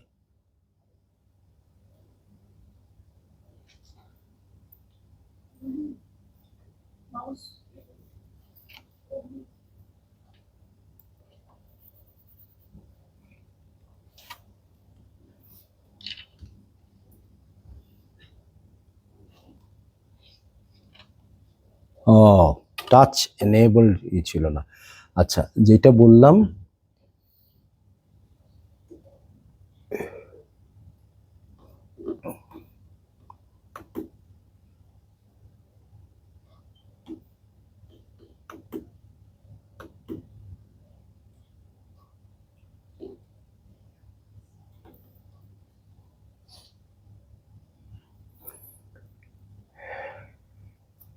ফয়সাল ঢাকা চিটাগং হাইওয়ের করপায়ে তার ইনসিডেন্টটা ঘটে, এবং এখানে ছবির থেকেই বুঝতে পারছো এই বাসের মধ্যে সে ছিল। আমি ইনভেস্টিগেশনের জন্য কোনোভাবে মেনে নিতে পারছিলাম না, সে মারা যাওয়ার কথা না, সে বসেছিল 5A-তে। এই পর্যন্ত ট্রাকটা হানা দিয়েছিল, এখানে কেউই বাঁচে নাই, ও বেঁচে ছিল, মারা গেল কেন? পরের প্রশ্ন হলো মারা গেল কেন? ইনস্ট্যান্টই তো মরে যেতে পারতো। তো ওই ঘটনা বের করতে গিয়ে আমার ইনভেস্টিগেশনে 4-5টা রিফর্ম সরকারকে দিয়ে করাই, এই জায়গাটা পারা গেছিল আর কি। তো এই জায়গাটায় এবং কি নিচ্ছিল দেখছো, এটা হলো অ্যাসিড ক্যারিং একটা ট্রাকের সাথে এই বাসের এই কোনাটা দেখলেই বুঝতে পারছো, এই কোনাটা এই জায়গা আটকিয়ে গেছিল, তারপরে ছিঁড়ে ছিঁড়ে বল্লমের মতো তার একটা অ্যাঙ্গেল ঢুকে গেছিল, ঢুকে যারা যাত্রী ডান দিকে ছিল প্রত্যেককেই সে অনেকটা বল্লমের মতো লিথেল উইপেন হিসাবে কিল করে, স্পট ডেড। তো এই অ্যাসিড কিসে নিচ্ছিল, এই কন্টেনারগুলি বোঝা যায়, কন্টেনারগুলি কি ধরনের কন্টেনার? প্লাস্টিকের না, প্লাস্টিকের কন্টেনারে হাইড্রোক্লোরিক অ্যাসিড নিচ্ছিল, এবং অ্যাসিড না, ফিউম। এই ফিউম যদি পানির সাথে মিশে সাথে সাথে অ্যাসিড হয়ে যায়। তো যাই হোক, এটা 6 নভেম্বর 2008-এর ঘটনা, 3:30টার সময় ঘটনাটা ঘটে। এখানে ইনস্ট্যান্ট মারা যায় 10 জন, 28 জন ইনজুর্ড হয়। বলা হয়েছে যে হেড অন কলিশন হয়েছিল অ্যাসিড লেডেন একটা ট্রাকের সাথে, ঢাকার দিকে আসতেছিল আর বাসটা যাচ্ছিল চিটাগংয়ের দিকে। ওর নাম হলো আহমেদ আল ফয়সাল, লেভেল 4 টার্ম 2-তে ছিল, ফ্যান্টাস্টিক একটা ছেলে ছিল, আল্লাহ বেহেশত নসিব করে তাকে। এবং সে সহ পরবর্তীতে 2 সপ্তাহের মধ্যে আরো 6 জন মারা যায়, টোটাল 16 জন মারা যায় এই জায়গায়। সো বিভিন্ন পোস্টগুলি যেগুলি আমাকে মোটিভেট করে যে কিছু একটা করা উচিত স্টুডেন্টের জন্য, কারণ বুদ্ধিজীবী হইলাম, জ্ঞান হইল, সোসাইটির কাজে লাগলো না, আমি আমার কমফোর্ট জোনে থাকলাম, এগুলি নাড়া দেয়, কখনো না কখনো নাড়া দেয়।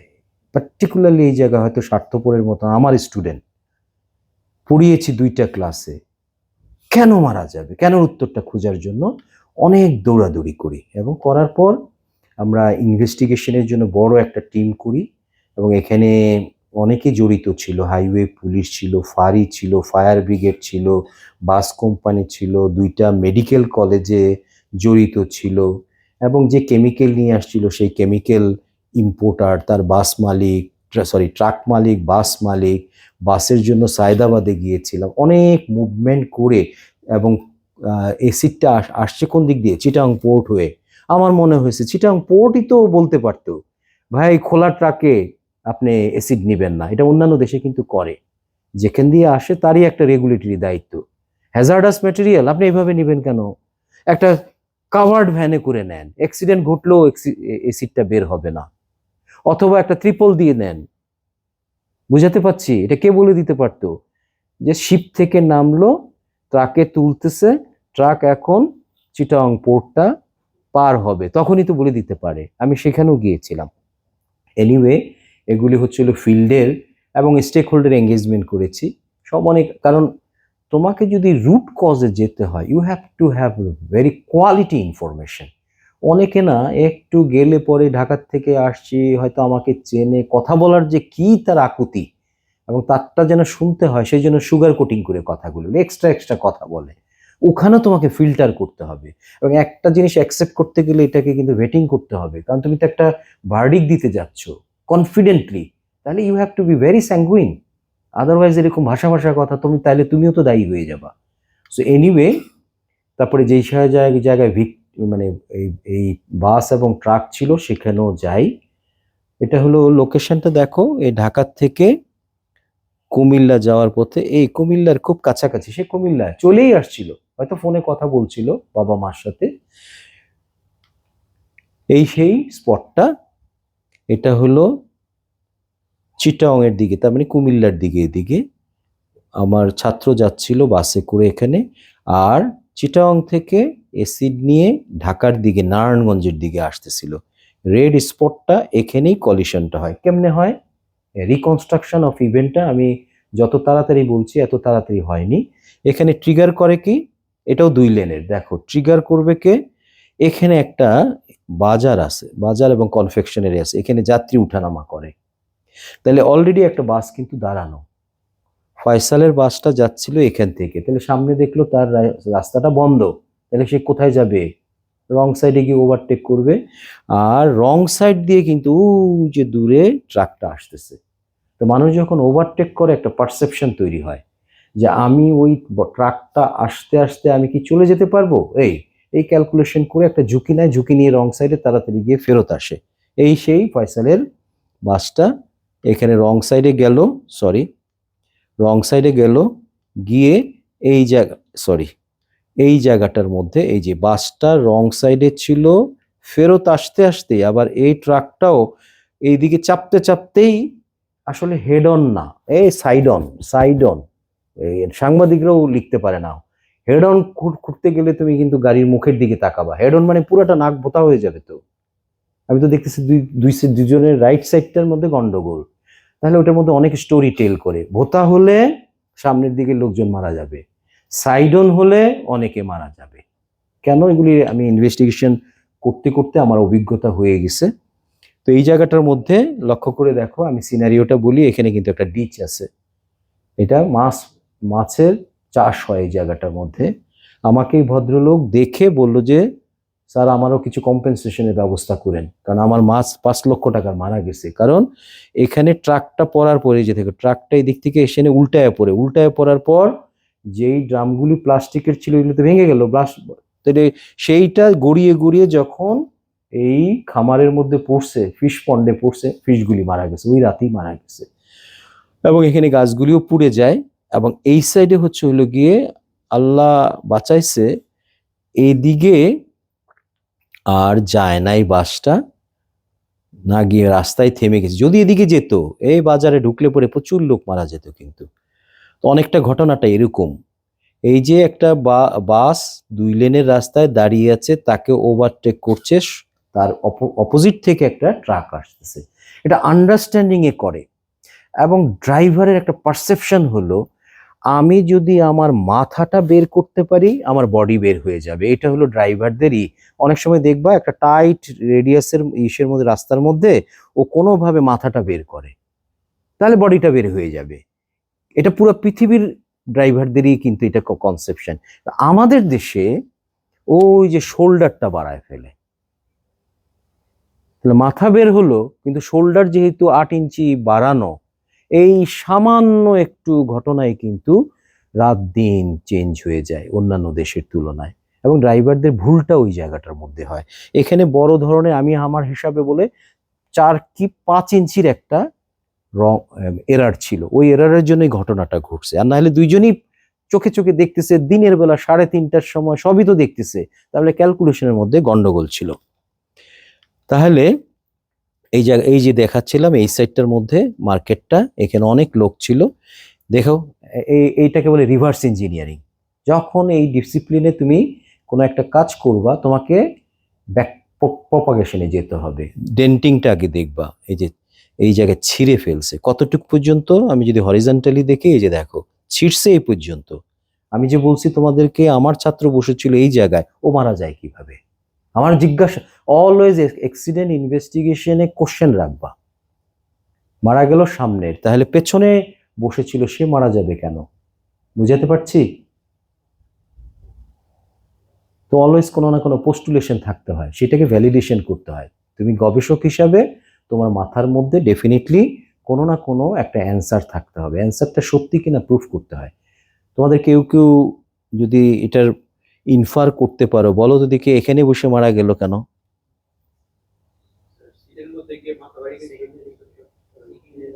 আর এটা হয়, তুমি যেটা বলছো এটাই ম্যাক্সিমাম সময় হয়, কিন্তু এখানে সেটা হয় নাই। হ্যাঁ, না না, এটা উল্টায় নাই। এই তুমি কি আমার প্রেজেন্টেশন দেখছিলে নাকি? আমার ফ্যান্টাস্টিক। কি বলছে বুঝতে পারছো? দুইটাই তো চলন্ত গাড়ি, ট্রাকও চলছে, বাসও চলছে, তারপরে হেড অন কলিশন হলো। ট্রাকের একটা মোমেন্টাম আছে না? ওই মোমেন্টামে ড্রামগুলিরও তো মোমেন্টাম আছে। এখন যদি বাস্ট হয়, লিকুইডটা বের হবে, ফরওয়ার্ড একটা মোশন থাকবে না? আমি দেখাচ্ছি, এই ওর মতন আমার মাথার মধ্যে একটা পোস্টুলেশন তৈরি করে, এর মেবি এরকম, কিন্তু আমাকে তো এভিডেন্স লাগবে। এভিডেন্সের জন্য আমাকে, এই যে তোমার যদি টার্গেট থাকে তুমি ইনফরমেশন পেয়ে যাবা। তো এই জায়গাটার মধ্যে এই যে এই ড্রামগুলি পড়ছে, এখানে দেখো যে বলতেছিল যে এই যে অ্যাসিডগুলি পড়তেছে। দুর্ভাগ্য কি জানো, যে পুলিশ ওকে উদ্ধার করে, আমি গেলাম এক ফাঁড়িতে, তো ফাঁড়ির অবস্থা খুব খারাপ, ক্র্যাম কন্ডিশন, দোতলা বাগি করে উপরে ঘুমাচ্ছে একদল, নিচে আমি কথা বলছিলাম, খুব প্যাশন দিয়ে কথা বলছিলাম। চিটং ইউনিভার্সিটির থেকে মাস্টার ডিগ্রি করা, কিসে করা যায় না, সে ঘুমাচ্ছিল। সে হঠাৎ করে বলল, আপনারা কি ওই ফয়সালের কথা বলছেন? ওটা তো আমি তাকে উদ্ধার করছিলাম। ও সে ঘুম থেকে উঠে আমার সাথে নামছে, আপনার স্টুডেন্ট আমার হাতে ছিল। তারপরে সে কাঁদছে, কিভাবে? ওই স্যার, ওকে উদ্ধার করে, ও খালি বলছে আমার মাথা জ্বলছে এবং ডান দিকে বসেছিল, তো তার মানে ডান গালটা জ্বলছে। তো বলে যে আমরা টের পাচ্ছিলাম এটা ঝলসে যাচ্ছে। তো সেই হিসাবে বললো প্রথমে কনফেকশনারি দোকানে নিয়ে গেলাম, পাশে যেটা দেখাইলাম, কনফেকশনারিতে গিয়ে খালি ও নিজেই বলতেছে বরফ দাও, আমার জ্বলছে, বরফ দাও। সো দোকান থেকে আইসক্রিমের যেই জায়গায় এটা ছিল ওইখান থেকে সবাই মিলে অনেক বরফ দিল। বরফ দেওয়ার পর ও কান্নাকাটি করছে, আমার মাথা জ্বলছে, কিছু একটা করেন। তো ওই পুলিশ বলতেছে, স্যার আমি তাড়াতাড়ি তারা হাজারি শুনে আমি এখানে যে পন্ডটা আছে এই পন্ডের পানির মধ্যে তাকে চুবিয়েছি। ওহ, কি পেইনফুল। ওর, ও পুলিশ, ও কিন্তু ওর সাথে কোনো রিলেশন নাই, আমার নয় ছাত্র, একটা কিছু না কিছু একটা হৃদ্যতা তৈরি হয়েছে। সে কাঁদছে যে স্যার আমার হাতে আমি তাকে চুবাইছি, যে চলো পানির মধ্যে তোমাকে যদি করি, ডিসইনফেকশন করি, এই যে এই জায়গাটার মধ্যে, এই যে দেখছো পানিটা, এই পানিটার মধ্যে গিয়ে ওই জায়গায় কনসেন্ট্রেটেড সবচেয়ে বেশি অ্যাসিড ছিল। এটা জানতো না, পুলিশও জানতো না, পরের দিন জানছে এই জায়গাটার মধ্যে। তারপরে তার হাতে ক্লাস নোটগুলি ছিল, ও তো পিপার লিভে অনেক বলে, স্যার এটা ওর ভাই না কে জানে আসলো, তাকে দিয়ে দিছিলাম, সবকিছু আমার কাছে ছিল। তো যাই হোক, ফ্যাক্ট ফাইন্ড করে করে আমি যখন বের করি, এই জায়গায় দেখো এই প্রত্যেকটা ছবি কথা বলে। এটা তো তোমরা দেখতে পাচ্ছ খুলে গেছে, আমি দেখতেছিলাম এখানে, এখানে একটা দাগ দেখা যাচ্ছে, এই জায়গায় কাটা, এখানে কিছু অংশ আছে, এই জায়গায় কাটা, কোন একটা ছুরির আমি একটা লক্ষণ দেখতে পাচ্ছি। আমি বলবো তোমাদেরকে, তোমরাও মিলাই ফেলতে পারবা যে কে কেটেছে। বলো তো দেখি কে কেটেছে, এরকম সুন্দর আরো আছে ছবি, এটা পরবর্তীতে আসবে। এই জায়গার মধ্যে একটা ছবি আমার কাছে সবচেয়ে বেশি, এই ছবিটাকে কি তোমরা কি ডেলিনিয়েট করতে পারছো? এই ছবিটা কি? এটা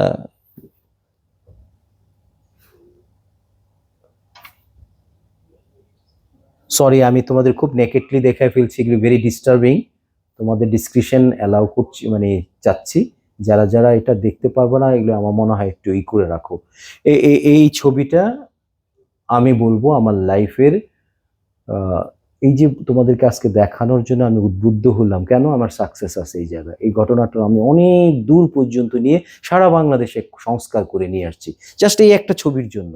এই ছবিটা আমি যখন পাই, আমার দেশ তখন ছিল, আমার দেশ তো পরে বন্ধ করে দেয়, এখন তো আবার খুলছে।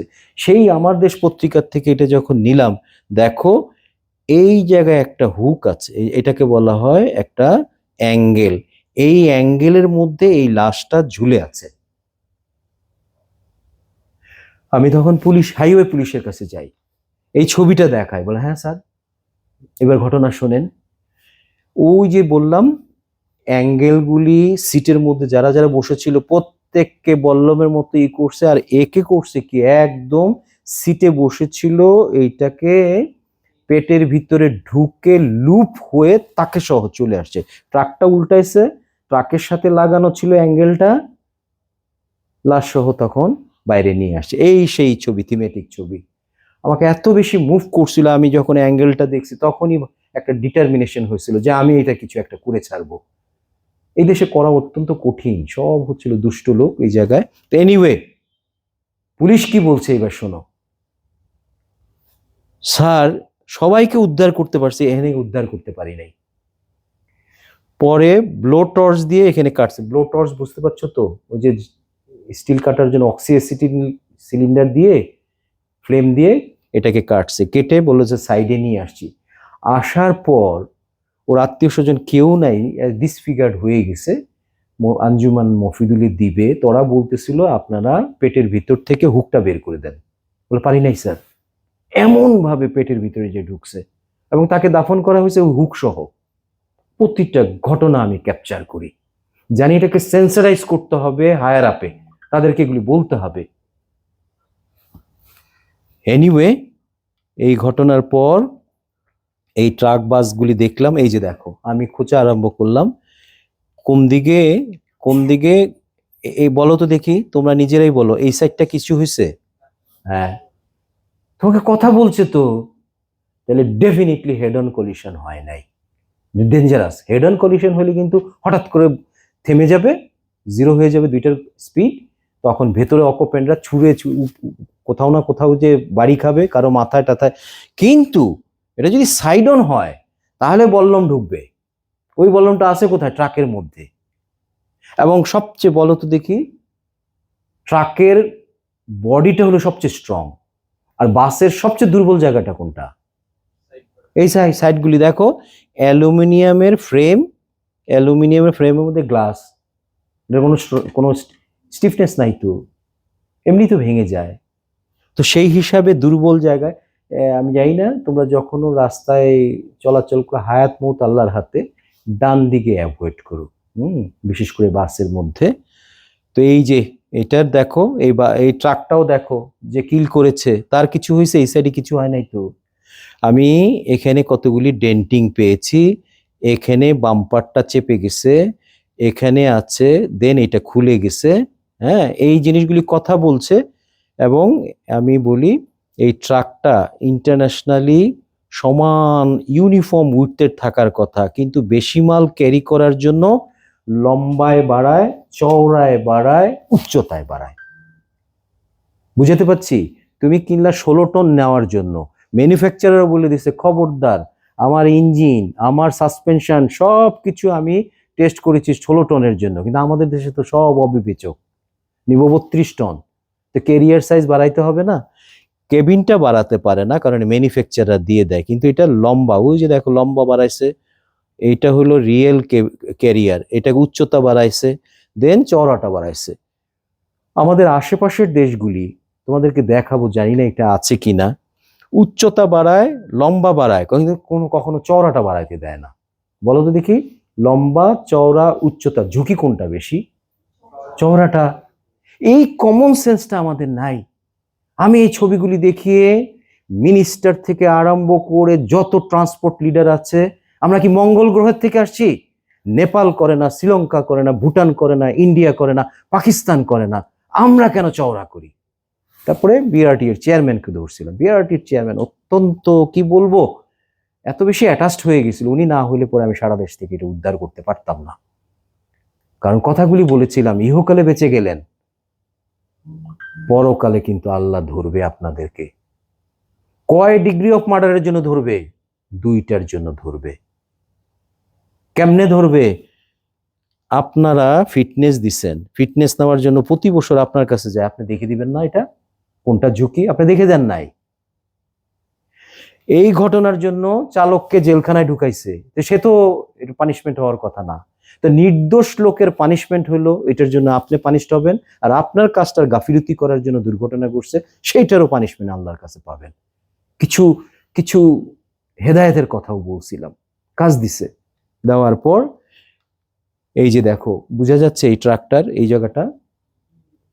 শুধু তাই না, আরেকটু ক্লোজলি দেখতে বলবো, এখান দিয়ে কিন্তু লেবার উঠে, লেবার উঠার জন্য তারা পাটাতন দিবে না? এই যে দেখো একটা পাটাতন দিছে, এই যে লেবার এখানে একটু পা দেয়, তারপর এখানে একটা পা দেয়, তারপর এখান দিয়ে উঠে যায়। ওই যে ছুরির কথা বলছিলাম, এগুলো পয়েন্ট লোড, তো এটা যদি না থাকলো, অন্তত এইটাও যদি লাগতো, তাহলেও কিন্তু এরিয়াটা বেশি থাকতো। কিন্তু তুমি যখন একটা পাটাতন দিবা চিকন একটা, এই জায়গাটার মধ্যে তো পয়েন্ট লোড, পুরো গাড়ির মোমেন্টাম ওই জায়গা দিয়ে ট্রান্সমিট হবে, বুঝতে পারছো? সো আমাদের দেশে এটা করে যাচ্ছে এই জায়গা। এই যে দেখো, দেখছো চোখাচো, এই সেই পাটাতনটা।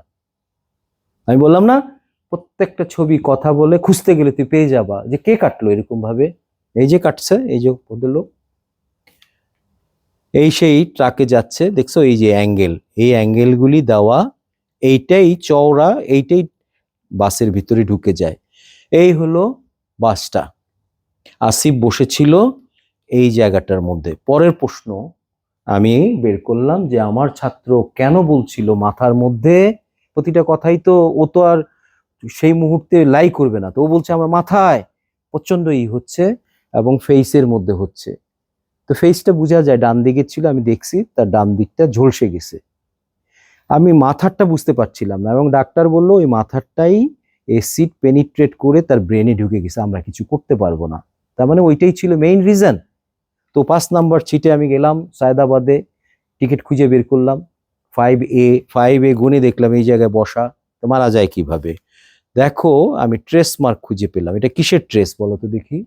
ও যে অ্যাসিড স্প্রে হয়েছে না, মনে করো কলিশন হইলো, কলিশন হয়ে অ্যাঙ্গেলটা ভেতরে কাটা কাটা আরম্ভ করছে, তখন এই যেই প্রেসার, সেই প্রেসারে কিন্তু প্লাস্টিকের কন্টেনারগুলি কিন্তু গাদাগাদি ছিল, সে চাপ খেয়ে তখন এটা বাস্ট করলো, বাস্ট করে তার লিকুইডের একটা মোমেন্টাম ছিল, সেই মোমেন্টামে সে ভেতরে ঢুকেছে। ঢুকার সময় দেখো এগুলিকে ঝলসিয়েছে, এগুলি কিন্তু হিটে ডিসমেন্টেল হয়ে গেছে, কিন্তু আসিফ কিন্তু সিটে বসেছিল পেছনের দিকে, এই সাইডে কিছু হয় নাই, এখানে কিছু হয় না, এগুলির সবগুলি হিটিং এ ডিসমেন্টেল হয়ে গেছে, ডিসজয়েন্টেড হয়ে গেছে। আর দেখো এসিডটা এখানেও লেগেছে, লাগার পর আমি এই যে এসিডটা ওইভাবে ঢুকছে, এবং এই গাড়িটা কোন দিকে মোশনটা ছিল বলো তো দেখি? এই বাসের মোশনটা সামনের দিকে, তাহলে এই এসিডটা এই গাড়ির মোশন এদিকে এখানে ঢুকলো, আর এই গাড়ির মোশন এদিকে, তাহলে এটা কি হবে? এসিডটা পেছনের দিকে যাবে,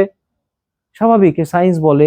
ট্রেস মার্ক করতে করতে এটা হলো তার গালের মধ্যে স্প্রেটা হয়েছে, আর যেটা বলছিল মাথার মধ্যে, সেটা গেছে হলো গিয়ে যে রুফের মধ্যে যে সিলিংটা ছিল সেটার মধ্যে, আসিফ এখানে বসা। তাহলে এইটা গড়াতে গড়াতে ওইখানে গিয়ে দেখতে পাচ্ছ ওই জায়গায় ট্রেস মার্কটা এখানে তার মাথার মধ্যে পড়ছে।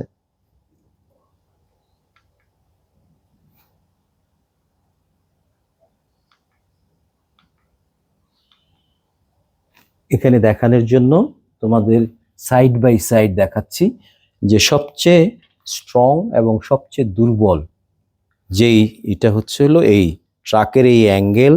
এখানে আমি দেখাতে পারছি না, নাইফটাকেও এঁকেছিলাম, নাইফটাও এঁকেছিলাম, ও যে কালো একটা দাগ এই জায়গায় কোন হাইটের মধ্যে আসে, এখানে একটা কালো দাগ, এটা কোথায় আসে? ফুটপ্রিন্টটা এই প্রিন্টের মধ্যে যখন আসে, অ্যাজ এন ইঞ্জিনিয়ার তুমি বুঝতেই পারছো পুরো ট্রাকের মোমেন্টাম, একটা পয়েন্টিং লোড দিয়ে যখন যাচ্ছে ডেফিনেটলি, এবং সবচেয়ে ভালনারেবল জায়গা এটা অ্যালুমিনিয়াম আর গ্লাস, আর কিছুই না। আর এটার মধ্যে কি আছে দেখতে পাচ্ছ, দুইটা অ্যাঙ্গেল, তারপরে হলো খাড়া খাড়া অ্যাঙ্গেল, সবচেয়ে শক্ত এটা, এবং অনেক মাল নেয়, শক্ত না হয়ে কি করবে। এই জায়গায় আমি আরো ছবি তোলা আরম্ভ করলাম, দেখো কোন জায়গায় এই অ্যাঙ্গেলগুলি, এই যে এই অ্যাঙ্গেলগুলি, এটা তো প্যারালাল চলছে, এটা অপোজিট ডিরেকশনে যদি হয় তাহলে এই হাইটটা দেখো, এই সেই অ্যাঙ্গেলগুলি, এবং বাম্পার, এই বাম্পারটা লাগিয়ে ড্রাইভার নিজে বাঁচার জন্য নিজেকে সুরক্ষা দেয়, কিন্তু এটা যার সাথে লাগে তার অবস্থা কিন্তু খারাপ হয়ে যায়।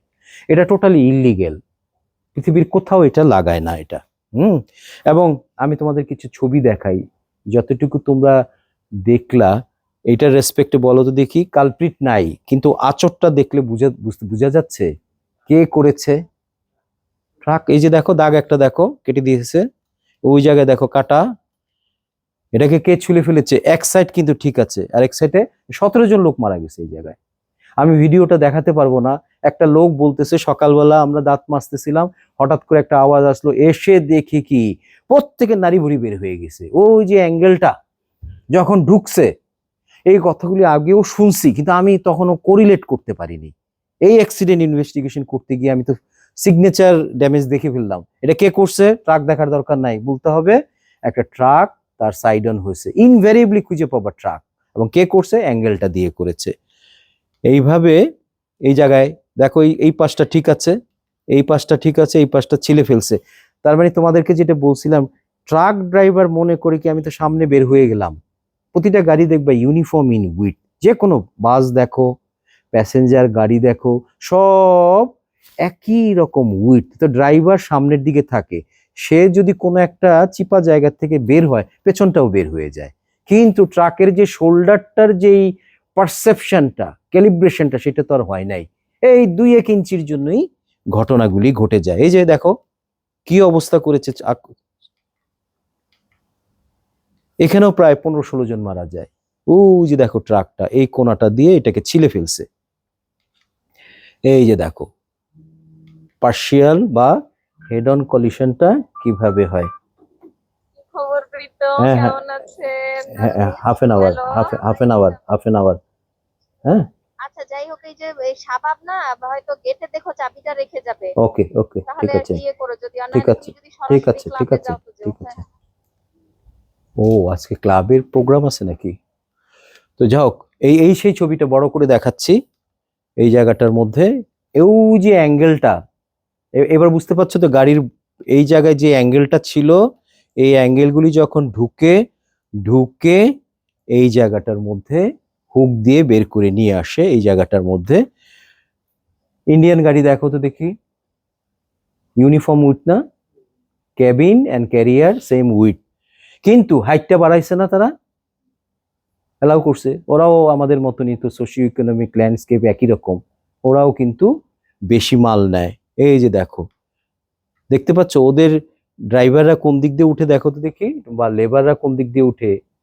এইটা কি তোমার কারোর সাথে যদি হিট হয় কোনো অসুবিধা আছে? যে হিট হবেও না, ফ্লাশ করা তো এটা। তাহলে আমরা দেই যেইভাবে, আর ওরাও কিন্তু উঠার জন্য ব্যবস্থা করছে। ভালো করে দেখো, এই হলো ইন্ডিয়ান ট্রাক, এটা হলো নেপালি ট্রাক, এটা হলো পাকিস্তানি ট্রাক। আকাশ ছুঁয়ে ফেলবে, দেখছো ওরা কিন্তু এক একটা ট্রাককে যেইভাবে পূজা করে এরকম মনে হয় এটা কোথায় নিয়ে গেছে, কত যে ডেকোরেশন তারা করে। কিন্তু চড়া করছে কিনা দেখো তো দেখি, করে নাই। তোমরা নিজেরাও যাও। আমার এই কথাগুলিকে ট্রান্সপোর্ট লিডাররা আমাকে লাই বলা আরম্ভ করছিল। আমার সংগ্রামটা অনেক বড় ছিল। আমাকে বলে আপনি আপনি হলো বুদ্ধিজীবী, আপনি ইন্টারনেট থেকে যা যা ভালো পাইছেন এগুলো আমাদেরকে দেখাচ্ছেন। সুতরাং ওইটা ইন্ডিয়া পাকিস্তান সব জায়গায় এরকমই মনে হয়, আমাদের মতনই। তো ভাগ্য ভালো, এনা পরিবহন আছে না, তোমরা জানো বাংলাদেশে একটা মাস্তান ছিল এনা, সে ছিল লিডার। সামহাও প্রফেসর মানুষকে কিছুটা শ্রদ্ধা করে। সে একদিন আমাকে আমি যখন আন্দোলন করছি সেক্রেটারি বসে সে বললো যে প্রফেসর সাহেব, আপনারা তো খালি আমাদেরকে করার জন্য নিজেদের সিলেক্টেড ইমেজ নিয়ে আসেন। আমি ইন্ডিয়াতে ট্রিটমেন্টের জন্য গিয়েছিলাম, মাদ্রাজ গিয়েছি, আমি ট্রেনে যাই নাই, আমি বাই রোডে গেছি এইসব দেখার জন্য। ইউ আর রাইট, ওদের এখানে চওড়াটা বাড়ায় না। এই যে রিয়েলাইজেশনগুলো আসছে, যেই কারণে ট্রান্সপোর্ট লিডারে যখন কনভিন্স হয়েছে তখন কিন্তু এটা, এই যে দেখো পাকিস্তানি ট্রাক আকাশ ছুঁয়ে ফেলতেছে কিন্তু চওড়া করবে না, শ্রীলঙ্কান ট্রাক। এই হলো আমাদের ট্রাক, এই হলো আমাদের ট্রাক, বুঝতে পারছো? প্রত্যেকটার মাঝখানে এই জায়গায় উঠার একটা ব্যবস্থা, এই জায়গাটার মধ্যে। তো আমরা রিকমেন্ডেশনে চলে আসতেছি। সরকারি রিকমেন্ডেশন আমি আর পড়লাম না, বুঝতেই পারছো। কে বুক হবে বলো তো দেখি? ড্রাইভার, মালিক, এর বাইরে তো যেতে পারবে না, তাই না? আমি রিকমেন্ডেশন দিছিলাম যেগুলি বাস্তবায়নের জন্য। প্রথমে হলো এসিড পরিবহন। তোমরাও তো বুঝতে পারছো, ওদিন যদি ট্রিপল থাকতো, ট্রিপল বুঝতে পারছো তো, ট্রিপল দিয়ে ঢেকে নিত, বলো তো দেখি এসিডটা কি বাসের ভিতরে ঢুকতো কিনা? ঢুকতো না তো। ট্রিপল বুঝতে পারছো তো, ওই যে তাঁবুর মতো জিনিস, তো ফাটলো, ফাটার পর তো স্প্রে করবে না তো। তার মানে ওদিন যদি কেউ একটু পোর্ট থেকে বের হওয়ার সময় যদি বলতো ভাই প্রতিটা ট্রাকের মধ্যে তো ট্রিপল থাকে, আপনি ট্রিপল দিয়ে ঢেকে নেন, তাহলে কিন্তু লোকগুলি বেঁচে যায়, হতো না। কিন্তু আমি যখন বাইরের আইনগুলি পড়ি তখন দেখি অ্যাসিড এগুলো হ্যাজার্ডাস মেটেরিয়াল। শুধু আমি অ্যাসিড বলছি কেন, আরো অনেক ইউরেনিয়ামও নিয়ে যায়। এগুলি রাতের বেলা যখন ডিগ্রি অফ এক্সপোজার কমে যায়, পথচারী কম, গাড়ি কম, রাতের বেলা পরিবহন করতে বলে। দেন এটা কাভার্ড ভ্যানের ভিতরে করতে বলে। ট্রিপল আগে ছিল, কিন্তু হ্যাজার্ডাস তখন বলে যে কাভার্ড ভ্যান যদি কিছু হয়ও ওর ভেতরেই থাকবে, বাইরে তো স্পিল হবে না। নাই, আমাদের এখানে কিছু নাই। সো এসিড আইনের 2002 ধারা আমি চেঞ্জ করছি, আলহামদুলিল্লাহ। এখানে যতগুলি ভুল, তারপরে আমি চিটাং পোর্টে গেলাম, ওদেরকে ঘটনাগুলি দেখালাম, যেই দেখে তাদের বিবেক নাড়ে। তা আমি বলছি, আপনি কিভাবে একটা ট্রাককে ছেড়ে দেন এখান থেকে? বলেছে 37টা সিগনেচার লাগে। কি দেখেন ইনভয়েস আছে কিনা, তার বৈধ কিনা, এই দেখতে দেখতে আমি বলছি, আমি যদি 38 নাম্বারটা দেখে বলি ওই জায়গাটার মধ্যে কার্গোটা যদি হ্যাজার্ডাস হয় তাহলে এটা কাভার্ড ভ্যান হইতে হবে, আর নাহলে আপনি ছাড়বেন না। সাথে সাথে ম্যানেজমেন্ট গুলো আপনি লিখে দেন, ফর্মটার মধ্যে লাগাই দেন, আমরা এটা না হলে পরে এসিড ছাড়বই না। এটা হয় নাই, এটা মুখেই বলছে, সরকারের তরফ থেকেও কিছু করে নাই আর কি। সো আমি প্রথমে এসিড আইনটাকে চেঞ্জ করতে বলছি, কিন্তু এই যে দেখো পেট্রোল যাচ্ছে, এই জায়গার মধ্যেও দেখো পেট্রোল, ও যে দেখো কত মানুষ, পেট্রোল যাচ্ছে আমাদের দেশে নির্বিকার, দিনের বেলা যাচ্ছে। এই যে এখন সিলিন্ডার যাচ্ছে, কোনো না কোনো দিন দেখবা ঘটনা ঘটার পরে না মানুষ হুঁশ আসবে। তো মরে প্রমাণ করতে হবে কেন যে এই জায়গায় একটা হ্যাজার্ড আছে? মরার আগেই তো পারসিভ করতে হবে, এটার নামই তো সায়েন্স। কিন্তু এই যে ডিগ্রি অফ এক্সপোজারটা দেখতে পাচ্ছি দিনের বেলা, এই যে দেখো সিলিন্ডার শুধু ফাটা না তো, পড়তেও তো পারে।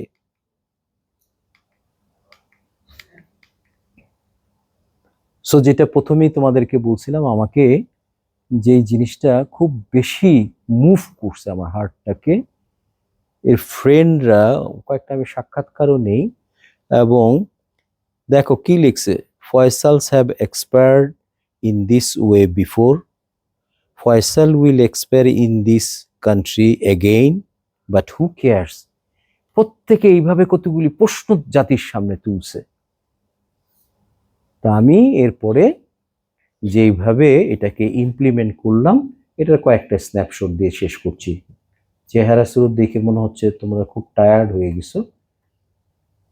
এই আমি আগেই বলছি, আমাদের মালিকরা এইটাকে বাড়ায়, সামনের দিকেও বাড়ায়, হাইটও বাড়ায়। নেওয়ার কথা 16 টন, কত টন নিচ্ছে দেখা যায় কিনা যাই না, 16 টন নেওয়ার কথা, 50 টন সে লোড নিবে। স্বাভাবিক, কমার্শিয়াল এন্টিটি সবসময় অপরচুনিস্ট হবে, সেই জন্য তো পুলিশ আছে, সেই জন্য তো এটা ফিটনেস যখন নিতে যাবে তখন বলবে সরি আপনি গাড়ি মডিফিকেশন করে ফেলছে, আপনারটা রেজিস্ট্রেশন দেব না, কিন্তু সেটা কিছু বলে না। যেই কারণে টেইলারের মতো গাড়ি এমন একটা জিনিস, 1 ইঞ্চি তুমি বাড়াইতে পারবে না, একটা নাট বোল্ট অতিরিক্ত লাগাইতে পারবে না, ওটার জন্য টেস্ট হয় নাই তো। সো কনজিউমার ডোমেইনে কোনো কিছু আসতে গেলে এটার টেস্ট প্রোটোকলটা ইন্টারন্যাশনাল। যেই হীন কোম্পানি তোমাকে গাড়িটা দিল, টাটা বাজাজ যারা দিল তারা কিন্তু ইন্টারন্যাশনাল কমপ্লায়েন্সে দিয়েছে। আনার পর তুমি এটাকে টেইলারের মতন এইটা কেউ কেউ বাড়ায়, এখানে আছে কেউ 4 ফিট, কেউ 1.5 ফিট, কেউ 3 ফিট, যার যার ইচ্ছা টেইলারের মতন, এবং বিআরটিও কিছু বলে না। সেই কারণেই ওভারলোডিং হয়। আমি এগুলি প্রেজেন্টেশনে স্ন্যাপশট দেখাচ্ছি। আমি সরকারকে বললাম আপনি এই যে কাজগুলি করতেছেন এটার ফলে ওভারলোডিং এ আমি অ্যাক্সিডেন্ট পরে আসছি। আমি বলছি, আমাদের ইনফ্রাস্ট্রাকচার কি হচ্ছে, ওভারলোড, কোথাও একটা গর্ত পড়লেই সেটাতে উল্টিয়ে যায়। ভালো যদি লোড থাকতো, ওভার সাইজ লোড যদি না থাকতো, সিজিটা নিচে থাকতো, ওটা পড়তো না তো। তার মানে আপনি ক্যারিয়ারটাকে বাড়াচ্ছেন, ওভারলোড করছেন, এখন সেন্সিটিভ হয়ে যাচ্ছে, রাস্তা ভেঙে ফেলছে, ব্রিজ ভেঙে ফেলছে, মানুষকে মেরে ফেলছে। এই যে সারা দেশের একটা ট্রাক বাদ ছিল না এই অ্যাঙ্গেল। আগে লাগাইতো একটা, পরে দেখি 3-4, 1টা 2টা 3টা 4টা, এরপরে হয়তো 5টা লাগাবে, কারণ সে নিজেকে ক্ষতি হতে দিবে না। বাড়ি খাবা, তুমি মারা যাও, আমার যেন কিছু না হয়, সেইভাবে আর্মারমেন্ট করছিল। এবং তোমরা ট্রাকটাকে বুঝবা, আগে ট্রাকের বনেট ট্রাক ছিল, আর এটাকে বলে কেবিন ট্রাক। মানে কি বুঝতে পারছো? বনেট ট্রাক আর কেবিন ট্রাক। বনেট মানে ড্রাইভার যে জায়গায় বসে তার সামনে একটু একটু বেশি থাকে, আমাদের গাড়ির মতন আর কি, চালক একটু ভেতরের দিকে থাকে না, যারা প্রাইভেট কার চালায়, তাহলে সামনের অংশটাকে বনেট বলে। ওখানে যদি অ্যাক্সিডেন্ট হয়, ব্যাস খেয়ে খেয়ে ড্রাইভারকে ধরতে পারে না। কিন্তু যেই জায়গায় ড্রাইভার বসে ওইখানে যদি খাড়া থাকে, হ্যাঁ, ড্রাইভার ভয় পায়, কারণ ড্রাইভার তো হাই স্পিডে চালাবে, অ্যাক্সিডেন্ট হবে, মরতে চাবে না, সেই জন্য সে সামনে বাম্পার দেয়। এই যে দেখো, এগুলি, এটাকে বলা হয় বনেট, এটাকে এটাকে বলা হয় কেবিন। কেবিনের কোনো এই অংশটুকু থাকে না। এটার হেড অন কলিশন হলে এই জায়গাটা দলাই মোচড়াই হবে, এনার্জি অ্যাবজর্ব হয়ে যাবে, ড্রাইভারের সরাসরি লাগবে না। কিন্তু এই কেবিনগুলি কিন্তু ডাইরেক্টলি হয়ে যাচ্ছে। দেখছো কি পরিমাণ বাম্পার লাগিয়েছে সারা বাংলাদেশে, অ্যাঙ্গেল, মাল্টিপল অ্যাঙ্গেল। এই আমি তখন লেখালেখি আরম্ভ করলাম, ট্রাকের গায়ের অবৈধ অ্যাঙ্গেল দুর্ঘটনা বাড়াচ্ছে। কারণ জনমত তৈরি করতে হয়। করে আমি গভর্নমেন্টের কাছে গেলাম, বেশ কয়েকটা এঙ্গেজ করলাম, টিভিতে সাক্ষাৎকার দিলাম, সচিবের সাথে বসলাম, সেফটি ডেতে বললাম, এবং যাদের সাথে বসেছি তাদেরকে গিল্টি ফিলিংস করালাম। গিল্টি ফিলিংস মানে হলো, বসলাম মশিউর রহমান রাঙা, চিনো তো মনে হয়, নাম শুনছো তো, ও 17টা ট্রাক আছে। আমি আরম্ভই করছি ওই ছবিটা দিয়ে, যেই ছবিটার মধ্যে হুকের মধ্যে একটা লাশ ঝুলতেছে। সেন্টেন্সটা কি বলেছি, ততদিনে কিন্তু ড্রাইভারের যাবজ্জীবন হয়ে গেছে। তা আমি যখন গেছি এটা অন্য আরেকটা মিটিংয়ে, আমি তখন স্পেসটা নিয়ে এরকম একটা মাল্টিমিডিয়াতে ছিল, আমি মশিউর রহমান রাঙাকে বললাম, আপনি এই ছবিটার দিকে তাকান। ছবির মধ্যে একটা অ্যাঙ্গেলের মধ্যে একটা লাশ ঝুলতেছে। এই ড্রাইভার এখানে যে চালাইছে তাকে আপনারা জেলে পুরছেন। আমি আপনাকে সরাসরি একটা প্রশ্ন করতে চাই, মার্ডার কেসে দেখবা, কোনো একটা মার্ডার কেস হলে পুলিশ কি খুঁজে জানো? কি দিয়ে মারছে, উইপেনটাকে খুঁজে, এটাকে স্মোকিং গান বলে। যেদিন পেয়ে যায়, ও পাথর দিয়ে মারছে অথবা একটা নাইফ দিয়ে মারছে, এই নাইফটার মালিককে ফুটপ্রিন্ট নেয়, ফিঙ্গারপ্রিন্ট নেয়, নিয়ে মালিক যেদিন হবে, বাস ওই হলো কালপ্রিট। এইটাই হলো কোর্ট সিস্টেম। কি দিয়ে মেরেছে জব্দ করেন, এটার মালিককে, সে হলো কালপ্রিট। তা আমি তখন বললাম, বলেন এই অ্যাঙ্গেল কে লাগাইছে? ভাগ্য ভালো মশিউর রহমান কথা না বললেও পারতো, বলে আমরা লাগাইছি। তো লাশটা কার মধ্যে ঝুলে আছে? অ্যাঙ্গেলের মধ্যে। তো ড্রাইভার কেন জেলে? বুঝতে পারছো? প্রশ্ন করলাম, জবাব দেন। তখন ওই কথাটা আবার একটা বড় একটা প্রেজেন্টেশন দেখিয়ে বললাম, এখন পাওয়ার আছে, বেঁচে যাবেন, আল্লাহর কাছে বাঁচবেন না। আপনি অন্যায় করছেন, আপনি অন্যায় করে ড্রাইভার গেছে হলো জেলখানায়। এত ভালো কাল দিনের আউটকামটা ছিল। ওখানে আরো অগাস্ট বডি ছিল। মশিউর রহমান রাঙা মিটিং এর পর প্রফেসর সাহেব, আপনি জানেন কিনা জানি না, আমার রংপুরে 17টা ট্রাক আছে, প্রত্যেকটা ট্রাকের মধ্যে বাম্পার আছে, অ্যাঙ্গেল আছে। আমি 1 মাসের মধ্যে সব বাম্পার খুলবো, অ্যাঙ্গেল খুলবো। ওখানে ট্রাক মালিক অ্যাসোসিয়েশনের অনেকে ছিল, আমাকে খুব দালাল টালাল বলছিল আর কি, কিন্তু সে তখন রুলিং দিল আমারটা আমি খুলে ফেলবো, তোরা কি করবি জানি না। এই আরম্ভ হলো জার্নিটা। উনি খুললেন, ট্রান্সপোর্ট এজেন্সির ওরা এনা কনভিন্স হলো, তারপরে খোলা আরম্ভ হলো। বিআরটিএ বাধ্য হলো তারা এই সার্কুলারটা দিতে, এবং আমি বললাম সবচেয়ে বেশি আল্লাহর কাছে দায়ী হবে হলো বিআরটিএতে যারা এই গাড়ির ফিটনেসটা দেখে। আনফিট গাড়িকে ফিট বলে ছেড়ে দিচ্ছে, তারপরে দুর্ঘটনা ঘটাচ্ছে। আপনাকে কেউই ভাবতেছে না আপনি একজন অ্যাক্টর এই জায়গায় দুর্ঘটনার।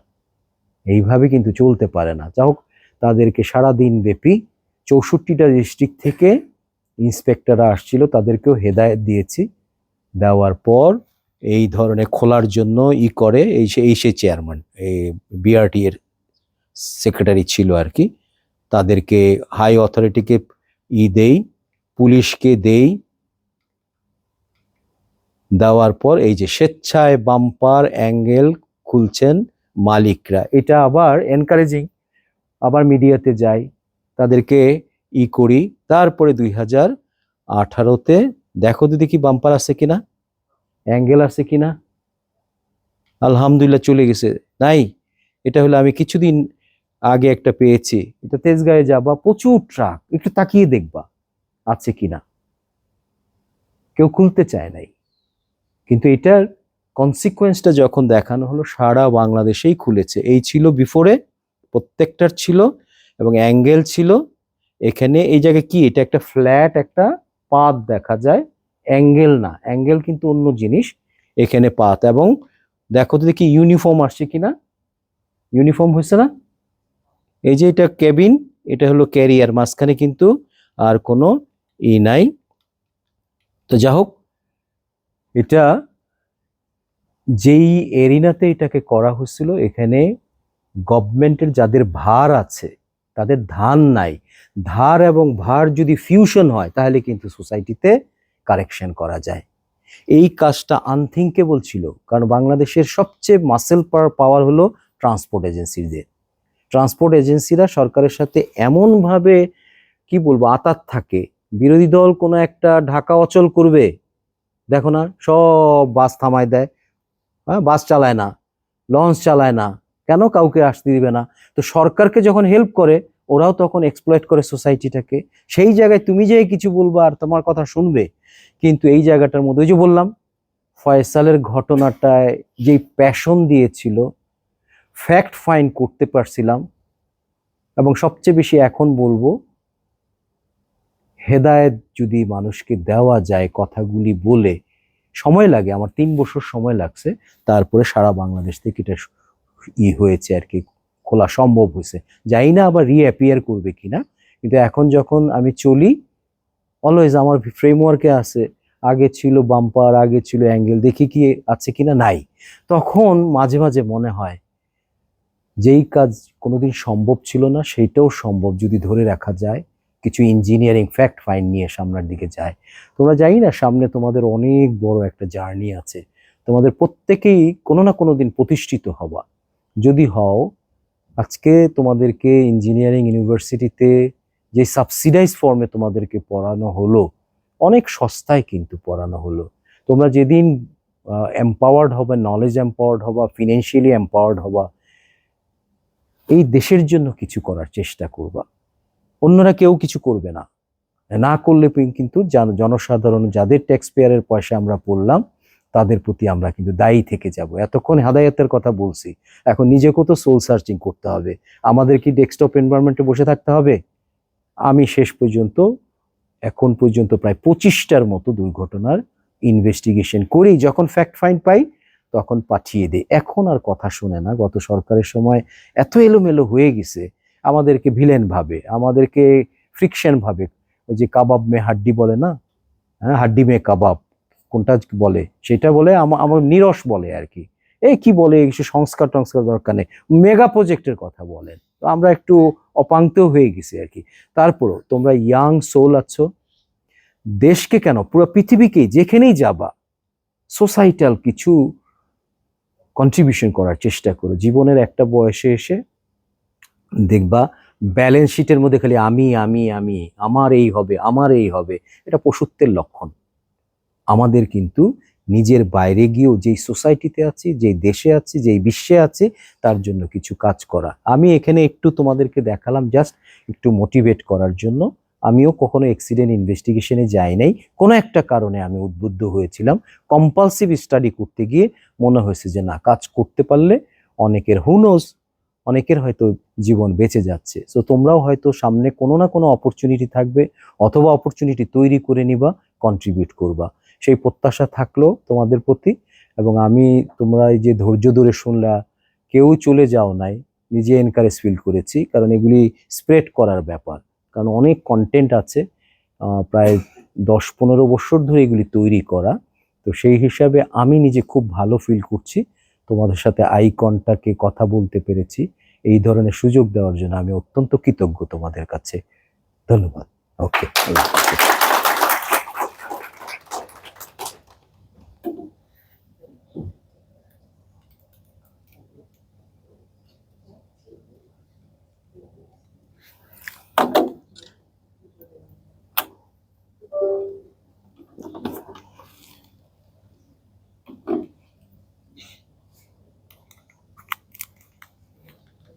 হ্যাঁ, শিওর।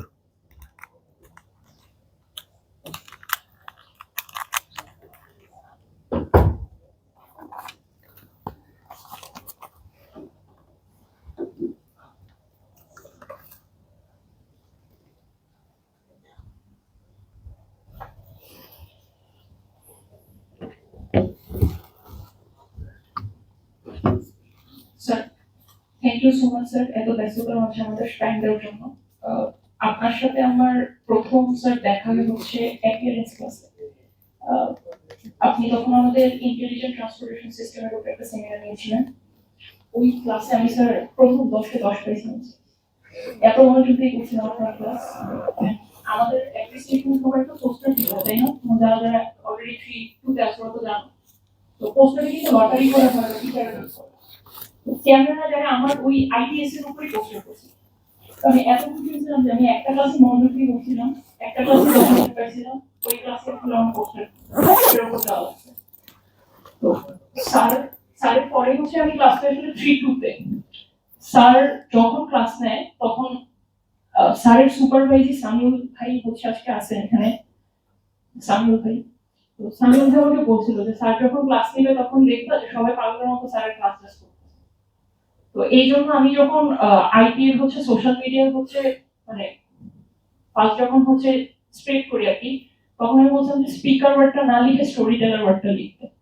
কারণ স্যারের ক্লাস যখনই আমরা করি স্যারকে আসলে কখনো স্পিকার বলে মনে হয় না, টিচার বলে মনে হয় না। Thank you, thank you sir. আবারও thank you so much sir, আপনাকে মানে এত সময়ের মধ্যে আবার দিতে। আজকে মনে হয় স্যার টিচার্স মিটিং ছিল, আপনি তাও আসছেন স্যার। Thank you sir. আমি একটু সামিউল ভাইকে আর অর্ণব ভাইকে একটু অনুরোধ করবো যে স্যারের হাতে একটা ক্রেস্ট তুলে দেওয়ার জন্য।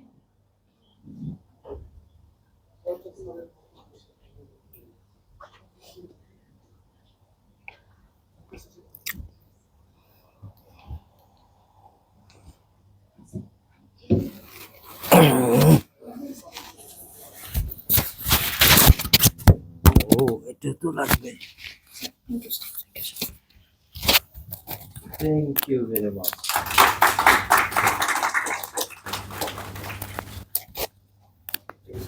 ওকে, সবই জমা করে দিলাম।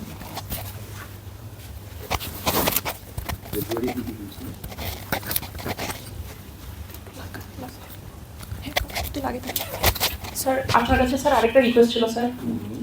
স্যার আমাদের স্যার ক্লাবের জন্ম হচ্ছে স্যার 2023 সালের আগস্টে। তো স্যার এরপরে পলিটিক্যাল সিচুয়েশন হোক বা যে কোনো কারণে হোক আমরা স্যার খুব একটা বেশি সময় পাইনি নিজেদের গ্রো করার জন্য স্যার। সো স্যার আমাদের একটা গুড লাক স্যার যে আমরা হচ্ছে স্যার একটা প্রথম স্যার আজকে হচ্ছে আমরা একটু ওয়েবসাইট লঞ্চ করতে যাচ্ছি স্যার আমাদের ক্লাবের আপনার হাত দিয়ে স্যার। সো জাস্ট ও হচ্ছে আমাদের ওয়েবসাইট ডেভেলপার। আমি কিছু ছোট ছোট কাজে হেল্প করছি, বাট মেইন কাজ ওই করছে। তো ও আপনাকে হচ্ছে একটা বাটন দেখাবে আর কি স্যার, ওটা জাস্ট একটু প্রেস করে স্যার হচ্ছে আমাদের একটু অনার হওয়ার সুযোগ দিন। Thank you. নিজেকে খুব গর্বিত মনে করছি। হ্যাঁ না, সত্যি আমি ইদানিং এত ব্যস্ত থাকি, ও 2-3 বার যেভাবে রিকোয়েস্ট করলো, এখন রিকোয়েস্ট করলে গিল্টি ফিলিংস চলে আসে না যে জ্ঞান তো বিতরণের জন্য, সেইটাও আমি দিতে দিব না, এত কৃপণ হব কেন? সেই কারণেই কিন্তু আসছি এই জায়গাটার মধ্যে। ওর একটা কারিশমেটিক একটা কোয়ালিটি আছে তোমার। হ্যাঁ আমি জানি না তোমরা সবাই সাপোর্ট করবো, তোমাদের এটা কি ক্লাব তো, তাই না? ক্লাব টিকে থাকে কিন্তু একজন অ্যাঙ্কর, দুইজন অ্যাঙ্কর থাকে, কিন্তু সবাইকে কিন্তু একটু সোসাইটির জন্য কাজ করতে হয়, তাহলে কালেকটিভ এফোর্টটা থাকলে পরে অনেক দূর যাওয়া যায়। তাই বলবো তোমাদের এই ক্লাব বা যে সোসাইটিটা আছে সামনের দিকে আগাক, সবাই তোমরা হেল্প করবা। এখন তো তোমাদের কমিউনিকেশনের জন্য প্ল্যাটফর্ম হয়ে যাচ্ছে।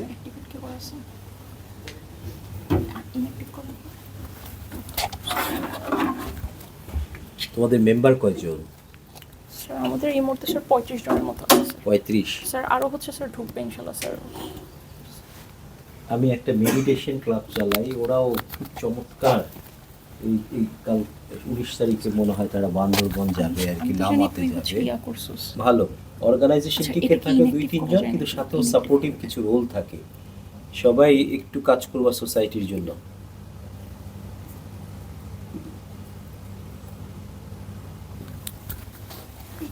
ওখানে আসবে না, সবাই দেখবে না? স্যার দেখছি।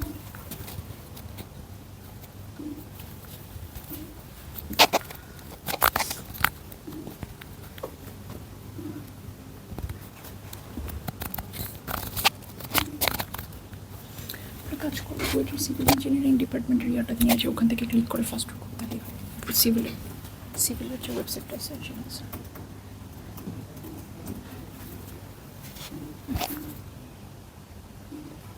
আমি তো একতরফা বলে গেলাম, কিছু প্রশ্ন আছে কি না? এটা তো আর কোশ্চেন এন্ড অ্যান্সার সেশন হলো না, কোনো কোয়েরি আছে? দেখি দুইটা ইনভেস্টিগেশন দেখালাম। ফার্স্ট ইনভেস্টিগেশনে স্যার মাইক্রোবাস তো স্যার শোল্ডার এবং লেগের মাসকুলার ওইটা কেন আন্ডার মাইক্রোবাস ড্রাইভার বা মালিক কেন আন্ডার না ওইখানে এখন আছে না, তাড়াতাড়ি দিচ্ছে তো। তার মানে যে ট্রিগার করবে সে তো অবশ্যই থাকতে হবে। আমরা তো ট্রিগারকে দেখি না, আমরা কনসিকুয়েন্সকে দেখি, আমরা ব্লাডকে দেখি। এই জন্য দেখবো বাংলাদেশের একটা নিয়ম হলো, রিক্সার সাথে যদি বাইসাইকেলের কলিশন হয়, রিক্সা ড্রাইভার মাইর খাবে। রিক্সার সাথে যদি সিএনজি ড্রাইভারের কলিশন হয়, কে মাইর খাবে? CNG driver. সিএনজি ড্রাইভারের সাথে যদি কোনো গাড়ির কলিশন হয়, গাড়ি ড্রাইভার মাইর খাবে। কারণ যে বড় সেই তো ইনফ্লিক্ট করবে, কার দোষ সেটা কেউ দেখতে যাবে না। ব্লাড আমি দেখে ফেলছি, তাহলে যে ব্লাড নাই আর যার ব্লাড আছে, তাহলে আমি তো ইজিলি কোরিলেট করতে পারছি, তুমি হলো কালকে। তো সেই হিসাবে যে ট্রিগার করে, এই ট্রিগারটা না করলে এত কথা আমার স্টাডিও লাগতো না, ডেফিনেটলি প্রথম হবেই। হ্যাঁ কিন্তু যে কোনো ঘটনা আমি বললাম না, ফ্যাক্ট ফাইন্ড করলে তুমি যখন তোমার চোখের সামনে অনেক কিছু ল্যাপস এন্ড গ্যাপস চলে আসবে, তখন তুমি বলবা এই ট্রিগার না করলেও আমি দেখতে পাচ্ছি যে শোল্ডারটা, এটা আমেরিকানরা এই লেন নিয়ে থাকে, রিকভারি লেন বলে।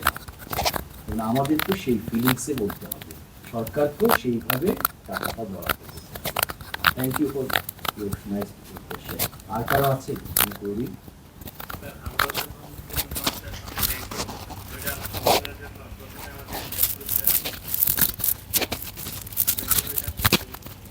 মানে এই জাস্ট এক্সিডেন্ট ইনভেস্টিগেশনের ব্যাপারে যে কোনো সমস্যা, আর এটা ডিপে যেতে হবে। আমি বলবো যে আমাদের ইঞ্জিনিয়ারিং কমিউনিটি আমরা দিতে যাই, আমরা সব পড়ুয়া, পৃথিবীর পড়ুয়া ছাত্ররা ইঞ্জিনিয়ারিং করে না, জানো ফিরে যাই না। আমরা কেন জানি সোসাইটিতে যারা ট্যালেন্ট তারা চলে আসে ইঞ্জিনিয়ারিং। এখানে তুমি কি নোবেল প্রাইজ পাবা? পাবে না তো। সো আমরা যারা পড়ুয়া তারা কিন্তু ওই যে বললাম না, আমরা কমফোর্ট জোনে থাকতে চাই, আমরা বাইরে যেতে চাই না। কিন্তু এগ্রিকালচারিস্টরা বুয়েটে চান্স পায় না, সরি তারাও মেরিটোরিয়াস, হয়তো বুয়েটে চান্স পায় না, হয়তো মেডিকেলে পায় না, কোথায় পেয়েছে? এগ্রিকালচারে দিয়েছে। এগ্রিকালচারের মাঠে ময়দানে যারা যারা থাকবে, সমস্যার কাছে নলেজেবল হইতে হবে না, ইঞ্জিনিয়ারও হইতে হবে না, খালি সমস্যার কাছে দাঁড়ায় থাকবা। হ্যাঁ, দাঁড়ায় থাকলেই এটাই সমাধান। আমরা তো দেখি না সমস্যাটা, কি দেখি না, শুনি শুনি না, একটা কমফোর্ট জোনের একটা ডেস্কটপ গেটআপ দিয়ে দিই। কিন্তু যে দাঁড়ায় থাকে ওইটা তো এই কারণে হচ্ছে। সমাধান দিয়ে আজকে পপুলেশন বেড়েছে, এগ্রিকালচার ল্যান্ড কমেছে, আমরা খেয়ে বেঁচে আছি, সবাই তাকে সেলুট দেয় সোসাইটিতে। তো ওরা সমাধানটা কিভাবে পাচ্ছে? মাঠে ময়দানে থাকে। তো তোমার জন্য টিপস, সবার জন্য টিপস হলো, সমাধান করতে চাইলে প্রাইমারি ইনফরমেশনের বাইরে সেকেন্ডারি ইনফরমেশন সাপোর্ট হিসাবে দিবা।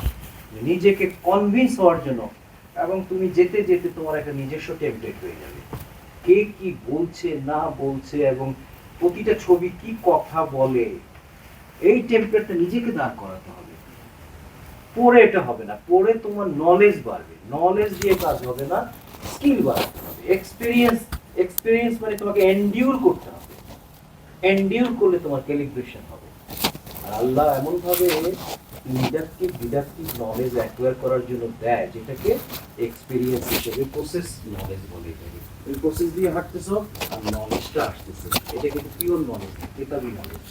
সো সবার জন্য যেটা হলো, এটা রিসার্চ বলো আর যাই বলো, কেতাব থেকে একটু মাঠ পর্যায়ে, ল্যাব পর্যায়ে চলে যেতে হবে এবং নিজে করতে হবে। ইভেন কাউকে দিয়ে যদি থার্ড পার্টি দিয়ে করার সুযোগও থাকে, সেখানেও নিজে ইনভলভ হবে যদি কিছু কন্ট্রিবিউট করতে পারে। আমি আমার লাইফে আমি ট্রাই করেছি, আমি মাঠে ময়দানে বাংলাদেশে 10 বছর ঘুরেছি। এসির মধ্যে বসে থাকলেও টিচারদের অনেক কাজ আসে। আমি কেন আমি হ্যাজার্ডের বাইরে যাব? এমনও কিছু কিছু জায়গা আছে, আমি তোমাদেরকে যদি বলি,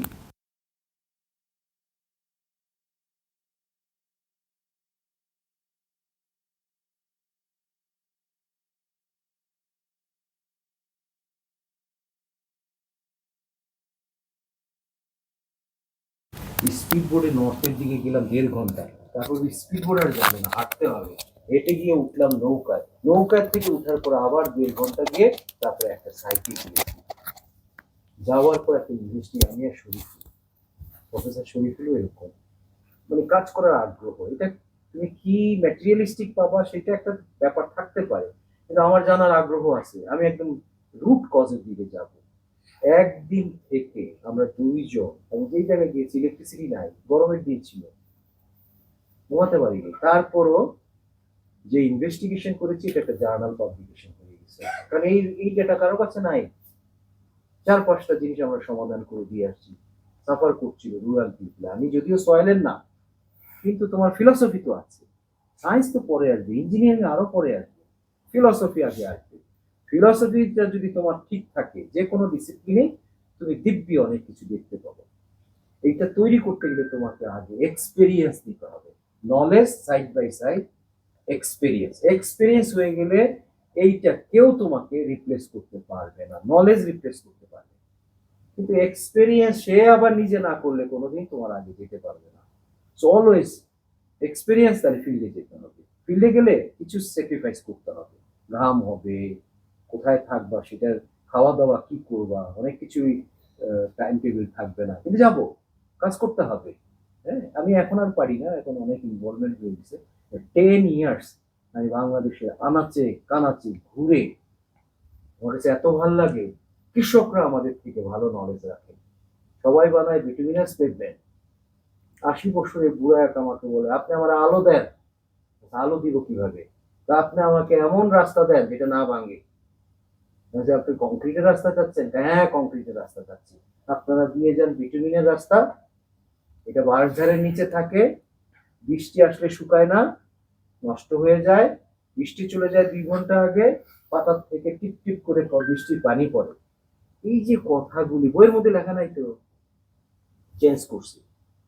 500 কিলোমিটারের কংক্রিটের পেভমেন্ট গ্রামে গঞ্জে, এখন এটা বাই ডিফল্ট হয়ে গেছে, আগে বানাতে চাইতো না। সো রিমোট এলাকায় যার কোনো অ্যাক্সেসিবিলিটি নাই, রোলার নিতে পারে না নৌকা দিয়ে, সেই জায়গার মধ্যেও গেলে পরে এই যে সমস্যাটা দেখছি, সমাধান আমার কাছে থাকবে। আমরা তো অনেক এক্সপোজ না, ওরা তো এক্সপোজ না। তো এই জন্য সরি, তোমাকে অনেকক্ষণ, তুমি বসো বসো টাইমে বসো। তো তোমরা সবাই চেষ্টা করবা, যদি লাইফে কিছু এক্সেপশনাল কিছু করতে চাও, নলেজ দিয়ে বেশি পারবে না, নলেজ সবাই অ্যাকোয়ার করে ফেলবে। এক্সপিরিয়েন্সটা অ্যাকোয়ার করা যাবে না, ওটা ইনভলভ হতে হবে। যে যত ইনভলভ হবে, আমি অনেক ইঞ্জিনিয়ারকে চিনি বা আমার স্টুডেন্টদেরকে আমি বলি, প্রথম লাইফে কি বেতন দিবে না দিবে দরকার নাই, আপনি আমাকে কাজের একটা অপরচুনিটি দেন। এই যে অপরচুনিটি দিলে পরে কোনো একটা কাজ করলে এটি তো এক্সপিরিয়েন্স। 20-25 বছর পর তোমার খেয়াল থাকবে না এটার জন্য কত টাকা পাইছি বা না পাইছি, কিন্তু এক্সপিরিয়েন্সটা যেটা হয়ে গেল এটা তোমার অনেক কনফিডেন্স দিবে, ওয়ে ফরওয়ার্ড দিয়ে দিবে। এটার নামে হলো জীবন উপভোগ করা। ম্যাটেরিয়ালিস্টিক হলে উপভোগ করা যায় না। তোমার যদি ডেফিনেটলি নলেজ প্লাস এক্সপিরিয়েন্স হয়ে যায়, সোসাইটিকে যদি কিছু দিতে পারো, এটার মতো আত্মতৃপ্তি আর কোনো কিছুতে পাবো না। আর কোনো প্রশ্ন না থাকলে আমার মনে হয় দেরি হয়ে যাচ্ছে, তাই না? রেডি হচ্ছে না? স্যার কি করবো? স্যার স্টুডেন্ট অ্যাক্টিভিটিস কি just I give with student chapter student activity. আমি যাচ্ছি, বিসমিল্লাহির রহমানির রহিম। লাস্টেরটা লাস্টটা না,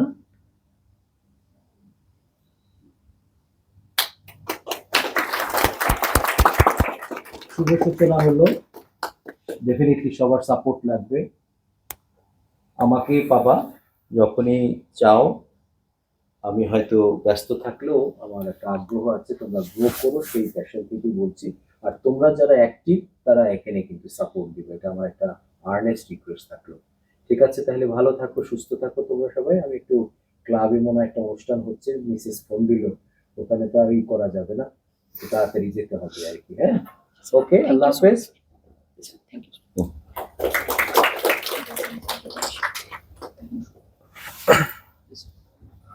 আচ্ছা সবাই একটু একটু বসি ও স্যার একটু কথা বলবো ও আচ্ছা আচ্ছা, স্যার স্যার তা ছবি তুলবো না? জি স্যার শিওর স্যার আপনি স্যার কি হচ্ছে ওদেরকে বলতে কেন আসছেন হ্যাঁ, দেখো তুমি ছবি তুলবে একটা, গ্রুপ ছবি তুলতে পারি একটা, দেখো। আচ্ছা সবাই একটু সামনে আলো আলো আলো লাগবে তো, তাই না? তো এখানে এখানে নাকি এখানে? ও আচ্ছা, লাইট জ্বালাবে।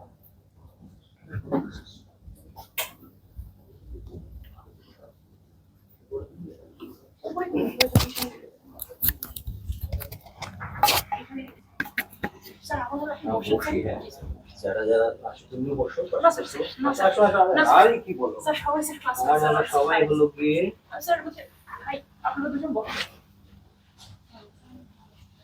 আসো আসো সামি।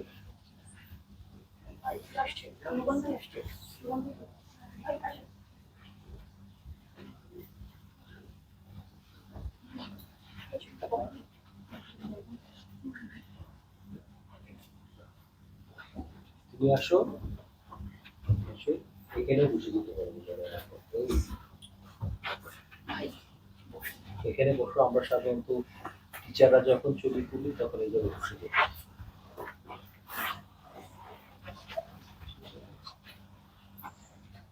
ক্যামেরাম্যান নাই না